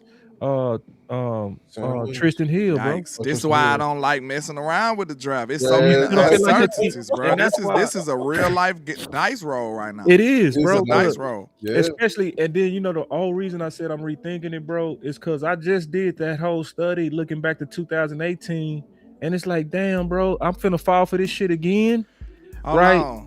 Like where I looked at literally every first rounder, bro. And when you look at every first round and you see that literally it's only like a few that had 10 sacks as rookies. Now, wouldn't y'all have felt better if we had just, I don't know, signed Trey Henderson? We could have did whatever the fuck we wanted to with these two first. We wouldn't even be talking about no edge, bro. To your point, Hen. We wouldn't even be talking about it. We wouldn't be. Whatever. They talking about some wild shit I had. Hen famous quote. That nigga got a famous quote. Is you horny, my nigga? That boy got number Hen behind him. You hear me? Hey, look, ain't nobody gonna say that shit no more, boy. No, that's real though. That boy said you horny, man. I know, no, man. You can't ask that. Like that ain't sound right. Even with context, this shit don't sound right. Bro, we stopped the whole show and just died laughing. We stopped the whole show and died laughing for about 5 minutes after that shit. That was crazy. But yeah, so it's making me, sometimes you got to look at her while you sober. You know what I'm saying? With the lights on. With the lights on. So I'm looking at Bain with the lights on. Just keeping it real. I'm looking at Bain with the lights on, and I'm really asking the question, are you going to be like most? You feel me? Are you going to be like most, right? And what I mean by that, if I look at most defensive ends, bro, Let me look at a couple right now. If Bane there, that means we got completely wiped out, right? Like, If Bane makes it to us, that means 5 offensive players went. That means Caleb Downs is gone, but it also means that Mendoza went in the top 10. That means that one of the wide receivers went in the top 10. That means Jeremiah Love went in the top 10, and possibly either 2 of the offensive linemen or another wide receiver went. Salute to Miss Pam on the Cash App and the Super Chat on the screen. Salute to Miss Pam. And somebody said, boss, you don't think it's being unrealistic to expect 10-6 out of a rookie? It's very unrealistic. well, that's what I mean. But we've been This fighting the y'all situation this we entire in. off season because y'all been trying to put this on the damn rookie. This the When we've been situation really we've been pushing in. to get a veteran warrior to lead off this damn room. Look at Donovan Ezraku. Listen, you know what's crazy? Even when we were disagreeing on the veteran to get. They wanted Max Crosby, we wanted Trey Henderson. Ain't nobody on this panel was talking about no goddamn rookie pass rushers in this bitch. No, it wasn't. I was actually against it. I didn't want to draft one. I don't want to draft one. I don't trust no rookie lineman, no defensive lineman for sure. I don't know why it seemed like it work on the opposite side of the ball, but it don't work out well on the defensive line. Yeah, why is that? Why is that? Lou, I gotta ask you why. Why is it like that? We strong. We eat our vegetables. That's why. So the defensive line don't eat? No, they don't eat. I'm telling you right now. Them ends don't be as big as you think though. Them ends be like 260, 270. D tackles don't work either though, Hen. Cause we strong. You right though. That's right. You right. We strong. That's right. That's right. And then when let me right, add to it. Let me add to it too. It's strong and tenured. So most offensive linemen have the longest careers. You see what I'm saying? So that's like fighting your daddy. Could it be? Listen to my thesis. Could it be that it's just simply harder to get past somebody than it is to stop them? Could it be that? I think it's, you know what it is. I think it's just false hope. What I mean by that is like you good as a D lineman in college, you be whooping a lot of people who legitly be accountants and shit like that. You know what I'm saying? So you know what I'm saying? Like imagine you go to the gym. You know, so offensive linemen are rarer. That's you your argument. Yeah, they're rare. Okay. Like, the you real crossovers versus little cousin off the creek, off the creek. But when you try that same move in the league, it ain't gonna work. It ain't gonna work. Trent Williams said that. I think that's a great question though. Trent Williams said, how do it work on when I got into the league? He said, when I got into the league, I didn't watch film. I felt insulted that people would tell me to watch film because he was just that much better than everybody in college, you know? But then when you get into the league, I think another thing that happened, LandLord, I think it's kind of like going from, I think it's like going from, like a boxer going from amateur to professional. Yeah, that's a big leap. It's a big leap, right? You used to fighting 3 rounds, 8 rounds. Now you get thrown into 10 and 12. People will say, oh, that's just 4 more rounds. Shh, you go fight them. You go fight them. And then you have to get ready for a fight like that.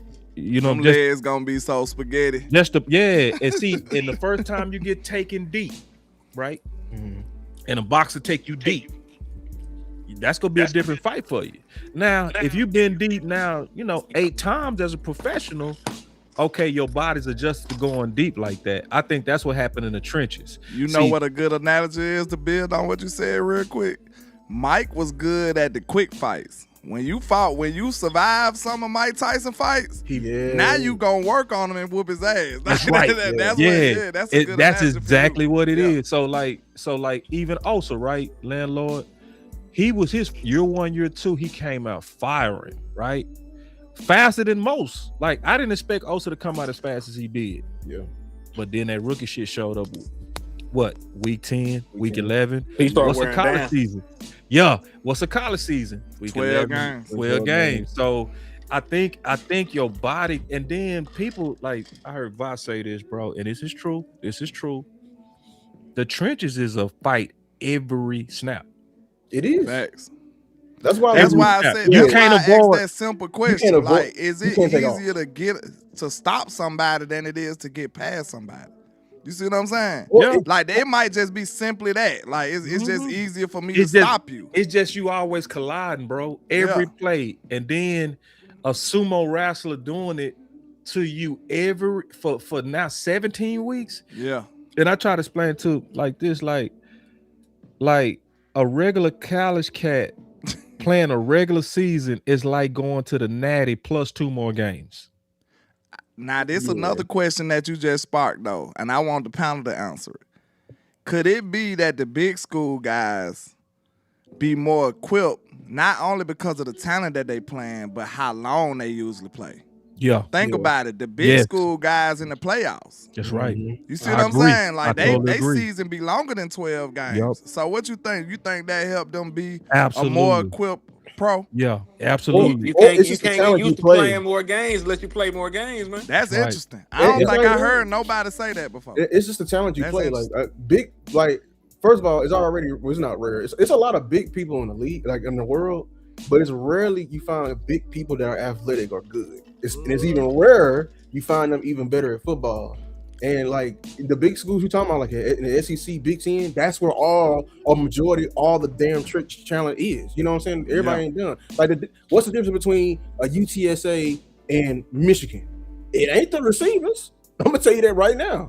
It's the guys up front. That's just gonna whoop their ass up front. Like, it's just a different caliber. So and then you're going up against that every day. No, he talked to somebody in the back. He was saying y'all expecting somebody must have rung his dope. Oh yeah. So yeah, it's just No, he talking like he's running a it's real life just, trap. On average, it's just way more corners and receivers. Like you'll face a dog every other game. Like I don't think I won't say you won't get tested like that at O-line, D-line at every level. Like you got to be like in the SEC or the Big Ten to be getting tested like that, so you can get better. You know what I'm saying? So you can mimic the NFL level as much as possible. Did we just get Fowler, bro? No, this is just a question because we were just sitting here talking about, not trusting rookies, but we also know these niggas don't shop at Macy's. They shop at Goodwill. They shop at TJ Maxx and Ross and shit like that. Hey, real Marshall. quick, man. Who the fuck is this in the chat talking crazy, man? Get that boy up out of here. What you say? Who Get came here his bitch saying ass up something? out of here, man. We don't do that. You don't disrespect the co-host, man. Oh yeah, fuck Timmy. What happened? What did he Get his say? bitch ass up out of here. What did he say? Timmy Turner with no burn. Get your ass about here, man. What I miss, man? We don't do that type of shit over here, man. Nothing. Like, y'all might go to these other shows and they openly let you disrespect content creators, but we don't do that shit over here. What did he say? Nothing that we're gonna let niggas speak on. But anyway, back to what we were talking about, man. Since these niggas, shop at Marshalls and not get no high quality guys, or you go through the list of people still available, like, and I'm not saying let this be the only move you make, but if you go through the list of some of these old niggas, who are you thinking would you wouldn't mind bringing back for a cup of coffee? You know what I'm saying? Or bring in for a cup of coffee. Because we got Dante Fowler, we got Von Miller, old ass, we got Leonard Floyd. Hold on, I even populate Leonard Floyd ass. We got Leonard Floyd, and then we got Cam Jordan. Like, what's What Cam doing with them blonde Whoa, dreads, what the bro? hell? What is going on? That nigga a white walker, ain't he? Man, hey, man. Get your weird ass out. We good. Keep that nigga in New Orleans. Hell no. We don't do that. It's that voodoo. That old ass nigga did have 10 and a half sacks, Listen, though. I done had lots for many moons. I ain't never put a drop of color in my hair. Now, I'll let you go, but not like that, though. Like some people get the little brown or the blonde or something, or maybe a little color. Yeah, Like, just a little it's color. a That's tip. your preference. But this is just weird shit right here, though. This is just weirdo Is it shit. great? Too much. Or what? Like, This some weirdo shit. He done colored it. He done colored the See, same he color. been in New Orleans too long. They got that goddamn. I'm They got scared. that root on them. We good. Yeah, he might- Hell he might- no. I don't know. We might be left with this to your point though, Hen, right? Straight up. Yeah, that's my tie we point. might be left with this, and then if that's what we left with, then hell yeah, let's do what we gotta do. Hold on though, he had let him say, let me rethink. Exactly. Exactly, bro. Hold on, I ain't see that. Well, hold on, man. Bro, I knew he was gonna come around too, bro. I knew as soon as man. When I saw that 47. Tell that nigga put a cap on. Hey, Tell him put a cap on. He gonna have a helmet on. I They ain't take gonna you see weird. that shit. I take you Take me weird. inside them Dog. sounds of the Cool sideline. with the weirdness, bro. You See, come this over what and y'all get a left us Look, with. look, We look. gotta be with the little bastards and the weirdos now. I'm with it. You know what I'm saying? I'm with it. I mean, and that's what we gonna probably have to do, bro. And then after the draft, we might have to call back Clowney. We might be scrambling, We might be scrambling. I really don't know why they ain't got Clowney under. And I think I know why they talk all this shit. It might just be because of the comp pick shit. If they sign him after the draft, I don't think it affects the comp pick formula. I think it's more than that. I think Somebody said Cameron Targaryen. no. Hey, shout out to who said that? Big Carter. Shout out to you. Hey, that nigga Targaryen. He's one of your black Targaryens too. Go back to that picture, dog. No, go back to that picture. We gotta see that again. If you really know who he is, he's a Valerian. Oh, the black. He's a Valerian off of the House of Dragon. That's who he is. House of Dragon. Valerian. The Valerian was the black ones with the gold with hair. the gray hair. They had gray hair. They had silver. They like silver hair, just like that. He a Valerian. They had silver hair. They show, man. Yeah. Listen, man, I'm watching Game of Thrones over right now for the third time. I'm just like that. That made me like, man. I'm just like that. I ain't gonna lie. That shit is ridiculous. It's the best. Ridiculous. Ridiculous. It's the best. It's the best. Like anything Game of Thrones. I play the video games. Anything with Game of Thrones. That shit is ridiculous. I swear, I'm not gonna lie. That's the biggest crack ever. The dopest show ever wrote. I ain't gonna lie, bro. Of all time. They got a little fun at the end, but they did good though for long enough. That shit's so epic, man. Man, y'all don't know gangster shit until you watch Game of Thrones. Yeah, you don't know gangster until you watch. Yeah, you don't know. You don't know being on the edge into Game of Thrones, bro. I feel sorry for people that binge on it. Y'all not getting the full effect. You don't let it simmer. You don't let it marinate. You don't let it. Yeah, you see. Tell them, landlord, bro. They ain't let it cook, bro. Until you have to wait 6 months to see Jon Snow come alive. Oh, that shit was hard when he came back to life. Oh my god. You feel me, bro? Like, say, listen, man. Like, and I know I spoiled for some of y'all. I don't care. You should have been 10 years. Ain't no damn spoiler. But I know, right? You ain't seen it. You ain't want to see it. Yeah, he ain't watched it yet though. So. Oh, damn, what the hell you doing? What you doing? He ain't gonna remember. He ain't gonna remember what we just said. He ain't gonna know who it is. He wouldn't know the name. Hey, look, House of Dragon dope, but get what? Y'all sleeping on Night of the Seven Kings. No, that's better than House of Dragon. Yeah, it's way better. Oh, and it's one season. Really? Better. That real talk, they going crazy. Oh, they going? No, that was probably the dopest fight of all of them. What's they his name? going crazy. Which one? What the one? What's his name? Sir Duncan the Tall. Sir Duncan the Tall. Sir Duncan. Look, if you go back in the regular Game of Thrones, they talked about him. Look, they brought him up in a book. Oh, for real? They was look. Listen to me now. So they gonna really show Sir Duncan become that dude. I knew he was gonna become that dude. They talked about him in a book, boss. That boy had like all my life. They said, oh. His story is super long. They was like, he must have been a great knight. Yeah. They was like, yeah, he was one of the best. And they showing you everything about. Yeah, and I knew he was cold when I was just looking at how big that white boy was, bro. Oh, he's huge, boy. You know what I'm saying? It's like when they had him walking around and he just was yoked and they would show up with his shirt off and he'll be. I say that dude finna do some damage. See, if you know Game of Thrones, you know that he's not who he is yet. You know what I'm saying? They gonna build him. They gonna build him, until he and they gonna build everything really around is. him. Yeah, it's gonna get good. I ain't gonna. It's gonna be legendary. Yeah. And you know they had to kill my boy Brian Schottenheimer. Brian, that was crazy, man. I was like, wait, hold on, wait, what? When he took, oh my god, like, huh? That hard-headed ass little son of his. You saying that? The little hard-headed little son.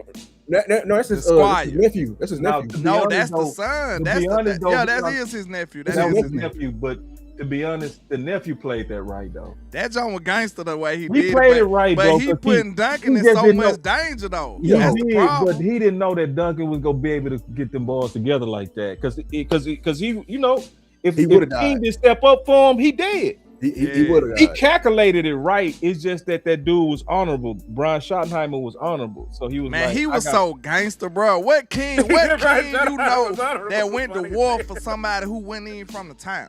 Yeah. Went against the family. Boy, that boy a gangster. That's a gangster. But also king let right you there. know how Straight gangster Sir Duncan old man was. No, he was a dog. That you feel me? Yeah. Because he did was a that really dog. because of his old man. He was like, because he kept reminding them to say, somebody go remember my old man. Yeah, You feel me? yeah. And them Because words, they were them trying to words hate him got out. to him finally. Them words, he was like, I gotta ride with him, bro. I gotta ride with him. You feel me? Yeah, And he went down there, he because Sir rode with Duncan him. was so righteous though. He was so gangster about it. Like he was standing up for good. You can't deny good for too long, bro. Yeah, like everybody else was trying to, brush him off. Like you can't and deny usually ain't righteousness no honor for like too that in long. Game of Thrones, man. To see somebody like show up with some honor like that, They usually die. They in usually Game of die. Thrones. The honorable, they don't last long. As in Game of Ned. Thrones. As Ned, Ned. Ned, And he did. Head off with your head, boy. Ned didn't even make it through the first season. Bro. This shit for real. I love Ned. And you know what's crazy, landlord? dope. I barely watched Game of Thrones, but I watched enough to see that nigga. Listen, I'm gonna tell you straight up. You ain't bullshit. That nigga How trying many to times you watched Game of Thrones? Once. Me? Oh. Yeah. 10. Cause you like Ned. If you look at it again, bro, you gonna see Ned through a whole nother light, bro. Ned went right at the beginning, bro. He was too nice. Yeah, you can't last like that, bro. You can't last like that. He was too nice. He was too honorable. Look, he raised all his children like that too. That's I noticed that the whole show is really about the Starks. That's right. It ain't about nobody else for real. Yeah, it's definitely. It's really about the Starks. They the star of the show. But if you honest, the reason why he's still my favorite character because there's no way around it. The only way around it is to get gangster like them. That was his problem. You gotta got gangster like the Lannister. That's all he had to do. But he was like, was Baratheon, bro. Baratheon, talking about Robert. Man, that was my nigga, dog. He didn't even do much though. Man, he was gangster though. He was real though. It's like a reputation though. They built him up like he went crazy. It's Game of Thrones talk now, y'all. So don't get mad. Hey, if you ain't here, you ain't here. It's your fault. It's your fault. He said which one is greater, 5 or 1? Right. And she said, of course, 5. He said 5. He said 1. 1. He talking about dialogue. Nobody but a dialogue. He was showing how he was a king, bro. He had the king instincts, bro. Like he was the one that really wanted to get Khaleesi, bro, and he was right. One of the coldest moments though, when Cersei tried to snap on Littlefinger, but actually, if you think about it, without Littlefinger and Daenerys, the other little whisperer, we wouldn't even have a show. Right. They kept up all the mess. Yeah. If you think of it, they kept up everything. They cranked up the whole show. They the ones manipulated everybody. Everything, right. Do you know he was this close from Littlefinger actually taking over? Because his For real? plan, did y'all know his entire plan? His plan would have been he would have fucked everything up. Do you know his plan? He was going to marry the family in the mountains. Yeah. He had that army. Then he was manipulating the North. He was finna take over the entire. His plan, yeah, you're right. Angie, Littlefinger was the smartest character in the entire show. Daenerys, both of them boys, bro. They the ones who them niggas. If without them, we wouldn't have had a show. They manipulated everybody. They literally did manipulate everybody, bro. Somebody say Ramsey Bolton was the best. He was the worst. No, I hated Ramsey Bolton. Look. I just looked this up, boss and Lou. Y'all probably ain't even know this. Look, I just found this out. How about the actor that played King Jeffries? They said he was receiving death threats and everything, bro. They hated his guts just because of his character, bro. No lie. Look, he played the role so good that he can't even get work no more. He had to take a sabbatical. He had to stop acting for a while. I was to the show. Like people hated his guts, bro. What was your best episode, hands down? Of course, probably the Red Wedding. Man, you my dog. The Red Wedding. It ain't that topping that. It ain't that topping the Red Wedding, bro. Dog. Bro, The Red Wedding was so shocking. I think that was the most shocking moment in TV history. Was, bro. I think that was the most shocking moment in TV history. It was the dopest ever. I was like this.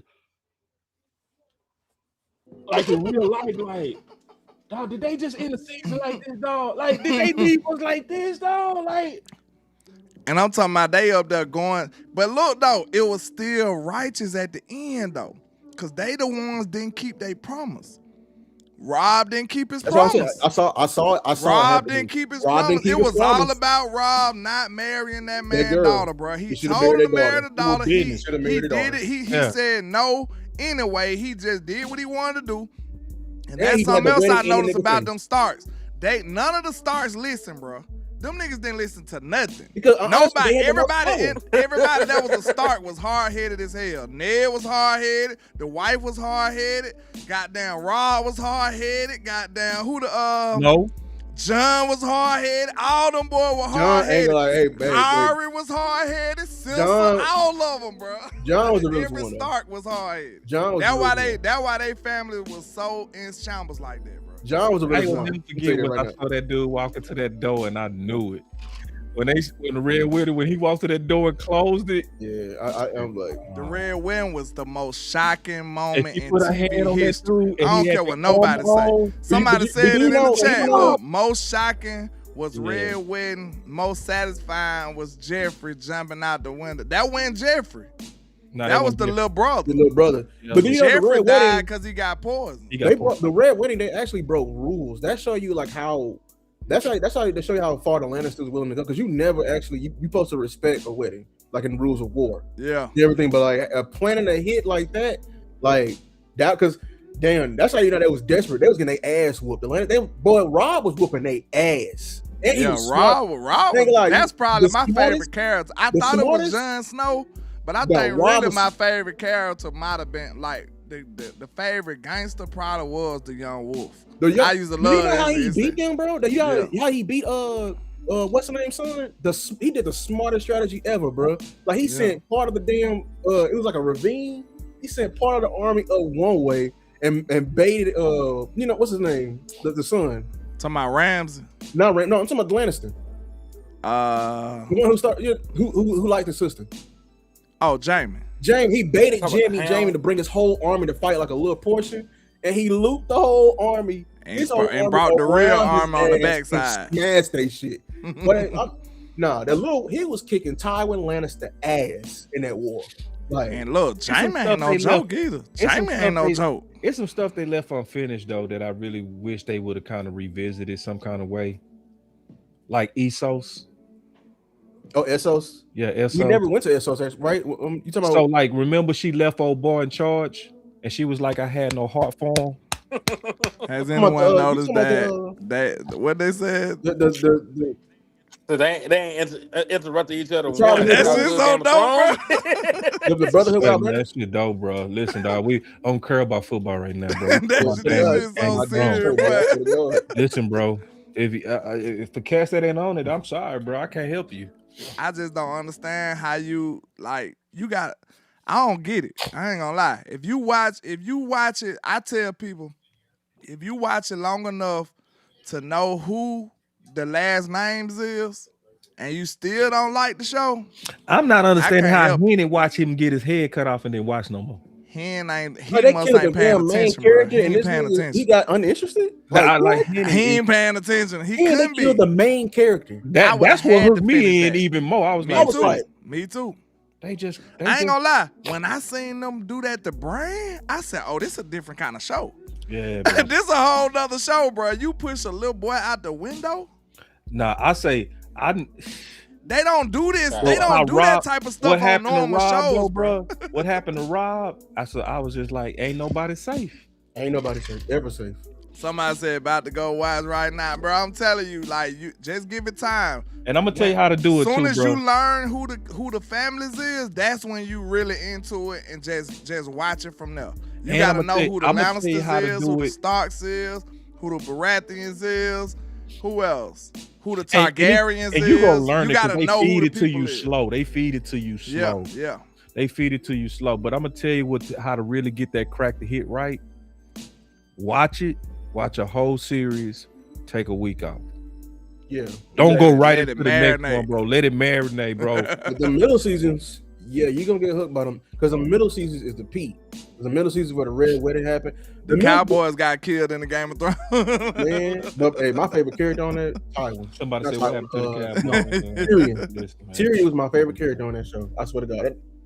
Somebody said the Hodor scene when it finally was revealed that what dude was saying was the whole time was epic too. That was epic. Yeah, Hodor.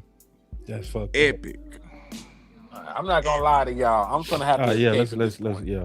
We carried it. Sorry, y'all. Hey, it just turned into Game of Thrones all of a sudden. I don't know why. We might need us a Game of Thrones. I guarantee Game of Thrones not finished y'all though, have bro. caught me in the It can't be finished though, landlord. It's too much unanswered, bro. Yeah. Like it's too much unanswered because they gave clues to the beginning that we don't know about. Like they talked about you created the White Walker. See? Yeah. You know what I'm talking about? The little yeah, people you did. feel me? And see, they showed that clue and they left it alone, bro. Yeah. So that means we learned about it right now. We learned about it in what's the name? In Night of the Seven Kingdoms. We're learning about it. They going over it. They showing why they cursed the man. They cursed. You want to know something that's dope too, Lou? That we ain't even peep. If you watch Night of the Seven Kingdoms, that ain't even got no dragons. No, this is when they kill. You ain't even think about it though. Like you ain't miss them. The show's so good, you ain't even noticed that they ain't even got no dragons. This time they're dying off. I think somebody killed them off, and I think it was the Maesters. Yeah, the Targaryens ruled for centuries. See, you know House of Dragon is before Night of the Seven Kingdoms, right? Yeah. That's when the Targaryens was reigning with dragons. Yeah. The dragon's been dead for years after that. You know the story I want to see, bro? Landlord and Lou. I want to see how Robert Baratheon came up. I will want to see young Rob, bro. Where the Baratheons come from? Like when that boy said, "Man, I hit him with my hammer." He had a hammer. No, he was a dog. He was a gangster. I would want to see young. He got like bro. a deer I want to helmet, bro. see young Robert, bro. Look, Robert was so gangster. Robert was so gangster. He was an old man and out of shape and a king that he still wanted to go to war. He still wanted to kill something. He like, man, it's been too long. I gotta kill something. Man, that boy said, with one blow, because he was talking about how he killed that Targaryen with that one blow. Yes. Yeah. I would want to see that. I would want to see him come up, bro. I would like the story of Baratheon, probably the dopest one, bro. It might be because I did wonder how they came into power though, because Targaryens reigned for so many years. Yeah. And then all of a sudden you got a Baratheon in there. So that's interesting. I mean, but you do know we're seeing one of the kings, the king right before the Mad King. We just seen him in Night. You know who that is, right? Night of the Seven Kingdoms. Who? It's the little bald-headed boy. Oh, that's Aegon. But nah, it was a bunch of Aegons though. Don't get caught slipping, bro. No, Lou. And then the brother. No, it was like three Aegons though. It was like three of them. But that's Aemon. Aemon's son is the Mad King. That's his son. He's gonna have a son. That's the Mad King. Oh, so the bald-headed boy's son is the Mad King? Yeah, the brother of the bald-headed boy. I thought we was going to see the Mad King in the House of Dragon. We ain't seen one brother. One brother is sent away. The brother is sent away. He away at the Masons. That's the guy who's at the Castle Black. That's blind. That's the blind. That's we're talking about his family right now. Yeah. With Jon Snow, when he was caring for him and doing his bedpan, this is his family. Sorry, y'all. This is the best show ever. But I guess we'll have to go on in it because we ain't talked about Cowboys in about 30 minutes at least. I know. We love y'all, man. Salute to y'all. But if you ain't watched Game of Thrones, man, you need to check that out. Rebel on them books too. My dad on them books. Yeah, it was damn good. Hey, it was a damn good show. Regardless, I got all them books. Me too, man. It was a good talk, bro. Like real good talk. Like for real. Like absolutely good perspectives, bro. And we getting close to this draft, man. So we got a lot more interesting stuff. I'm gonna tell y'all real quick though. I'm gonna be focusing on running back. Y'all make sure y'all tune into that. I'm gonna be unveiling some people that I think we need to focus on. Not obviously y'all, but as a nation. I just felt like we didn't put enough attention on tight end and running back. Real talk. Tight end should be up for grabs right now. I agree. There's some tight ends in this draft too. Somebody said need that Game of Thrones channel. Real talk. Hey. But, I love Game of Thrones. But you're right, tight end. There's a lot of tight ends in this draft. Some sneaky tight ends. I'm gonna be honest with you. We can walk away. If we can't get Sadiq, there's some guy like the It was Cowboys. deep. Go ahead. You say any? Well, I'm saying, yeah, there's a lot of tight ends in this draft. Like the Cowboys, honestly, I think they're trying to be smart. They just talked to a tight end, but apparently a lot of people have been scouting this tight end as a receiver, a bigger receiver. The guy from Vanderbilt, and then I like the guy from Baylor. But yeah, Stowers and Triggs. Yeah, I fuck with both of them yeah, I dudes. like Triggs. Yeah, yeah. We're gonna go BPA. What I'm afraid of, honestly, I've been harping on. I just did a video on today. I'm afraid that tackle is actually going to be it's going to be kind of picked in this top, maybe even 12. I'm be honest with you, the way they've been talking with Tyler Guyton, I'm honestly afraid of it. But when you really think about it, I mean, they kind of have a point. I just The got to only trust thing, them. Lou, if they were gonna do that, they should have just cut Terrence Steele. They should just cut him and saved all the Yeah, money. you're right. They should have just did it, but I don't know if they just don't believe in the tackle room altogether, and they just maybe like I don't know. Maybe they want it because I mean, still technically did take a pay cut. I don't know, but the fact that he called out Tyler Guyton, and you know what I'm saying, that's what makes me afraid. And like they actually might like take one of these dudes. But I mean, I just want them to not just go in defensive player like a lot of Cowboy Nation. I'm not with that. I'm not with just reaching on defensive player just because I think And people are starting to view this draft like a damn free agency, like this is the expansion draft or some shit. Like, but no, this is a draft. We need to be taking BPA. I am looking for stars if that's I right. can. Honestly, I'm not trading up. I'm only trading up for one person, and that is Caleb Downs. I'm not trading up for nobody else. Absolutely nobody. Everybody else, I will let the board play out. I would prefer to trade back and get more in the second and third round. Be honest with you, but yeah, we're getting closer and closer to this draft. You know, we're finna get some new Cowboys, and I pray that the Cowboys have a trade. You know, with a team that's in Cleveland or Las Vegas. They can really make my day if they do some shit like that. But yeah, I'm hearing that Cleveland ready to get out of their trade, out of their position. Cleveland and who else they said? Miami, I believe. yeah, Cleveland and Miami, some oh teams yeah. to look out for as far as trade up scenarios.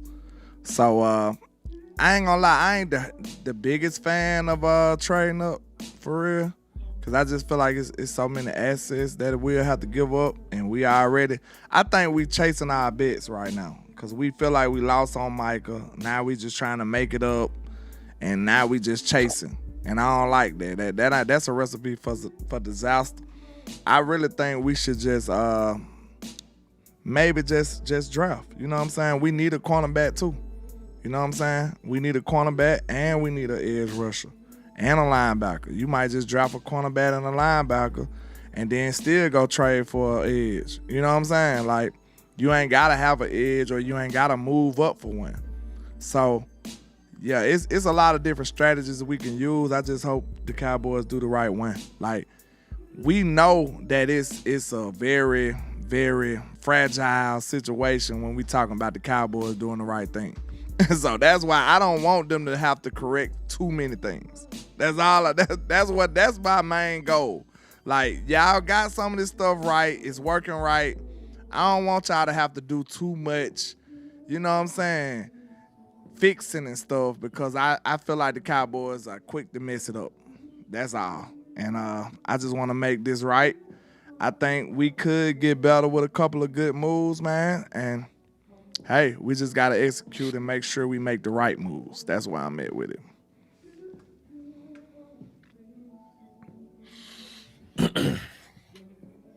I agree. Yeah, I'm gonna just say this before we wrap up, man. I need the Dallas Cowboys to find for a replacement. It just is what it is, man. You can't get Facts. money. You can't be making that kind of money and you ain't shit. I'm just saying, man, there were 3 players on the Dallas Cowboys that had 100 targets. CeeDee Lamb, George Pickens, and Jake fucking Ferguson. I about You to took say, Henry, it might not even be the money. It's really more of the targets. Go on, cook them. Because I don't want to give him the ball that much if he ain't finna do nothing. Now listen, the other two guys had over 1,000 yards. This Exactly. motherfucker had 600 yards. Exactly. So that's what I'm saying. Like, if I'm gonna throw the ball to somebody 100 times, I need a better return on investment. And he just ain't it. If the tight end is gonna be this involved in the offense, you need a better tight end. You know, I know people love Ferg. I know that he's a fan favorite. He got a good personality. All the other bullshit. I don't give a damn. He is a liability at this point on the opposite side of the ball. He's a liability. He has to fucking a.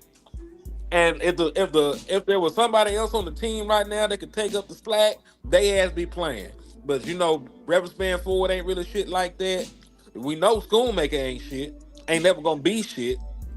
But yeah, man, this is way too good of a tight end draft to go out here without getting one. Even if you don't, you know, be exquisite and get Kenyon Sadiq in the first round. You still got Eli Stowers, you still got Michael Triggs. You know, you still got even the boy from Utah is probably gonna come in here and be a better receiving threat than what Jake Ferguson is, man. So yeah, Ferg woke up sorry out of nowhere. And it's crazy because he ain't that old. He took a nap and woke up sorry. So yeah, man, I'm with you, boss. I'm with you on getting the running back too, man. We're gonna have to push that shit. You know, I'm biased as hell too. You know, I fight a nigga to get Michael Washington on the team. Say, bro, for sure. We got to push that because ain't nobody talking about that, bro. They not, you know, people saving Blue, but I'm gonna be honest with y'all. Y'all can miss me with Blue. Miss me. Y'all can miss me all the way with Blue. I'm be honest with you. Y'all Yeah, for real. to protect him over one game. Yeah, he lost his job to Malik Davis. Yeah, When you lose your job, we change the locks on you, sir. right. Turn in your key. Yeah. I want a running back, bro. I ain't gonna lie to you. I would love to have love. I tell you that much. I would too. Yeah. I would love to have love. I'm telling you, I fight the whole nation if we draft Jeremiah Love. Like, yeah, I'm telling you. He one of the few ones that I stand on the table for right now. Ferg, man, we shouldn't give that man that many targets if he ain't gonna do nothing. That's all I'm saying. That's making your offense pedestrian. If he catching the ball and laying down every time, shit. Yeah, We had Jason Witten before, right before he went and got the toupee and went on the TV. Shit, we don't need that. Yeah, Jason Witten had more yak. In year 17. Yikes. We looked it up. Oh no, you for real? No, Yeah. for real. He did. Year 17. So did. Yikes. And he was known for catching the ball and falling down. So did. That's crazy. Shit, for real. But yeah, we're going to talk about on Thursday. Because people, I don't like how people just, you know, automatically assuming this offense is going to be good next year. It wasn't even perfect last year. You know what I'm saying? So we can say that for Thursday, though. Hey, if y'all free tomorrow, man, we taking the running back in the draft. Fuck it, let's do it. All right. Yeah. Let's do it. Let's do it. All right, y'all. All right, man. Hey, in the words of Wes, never look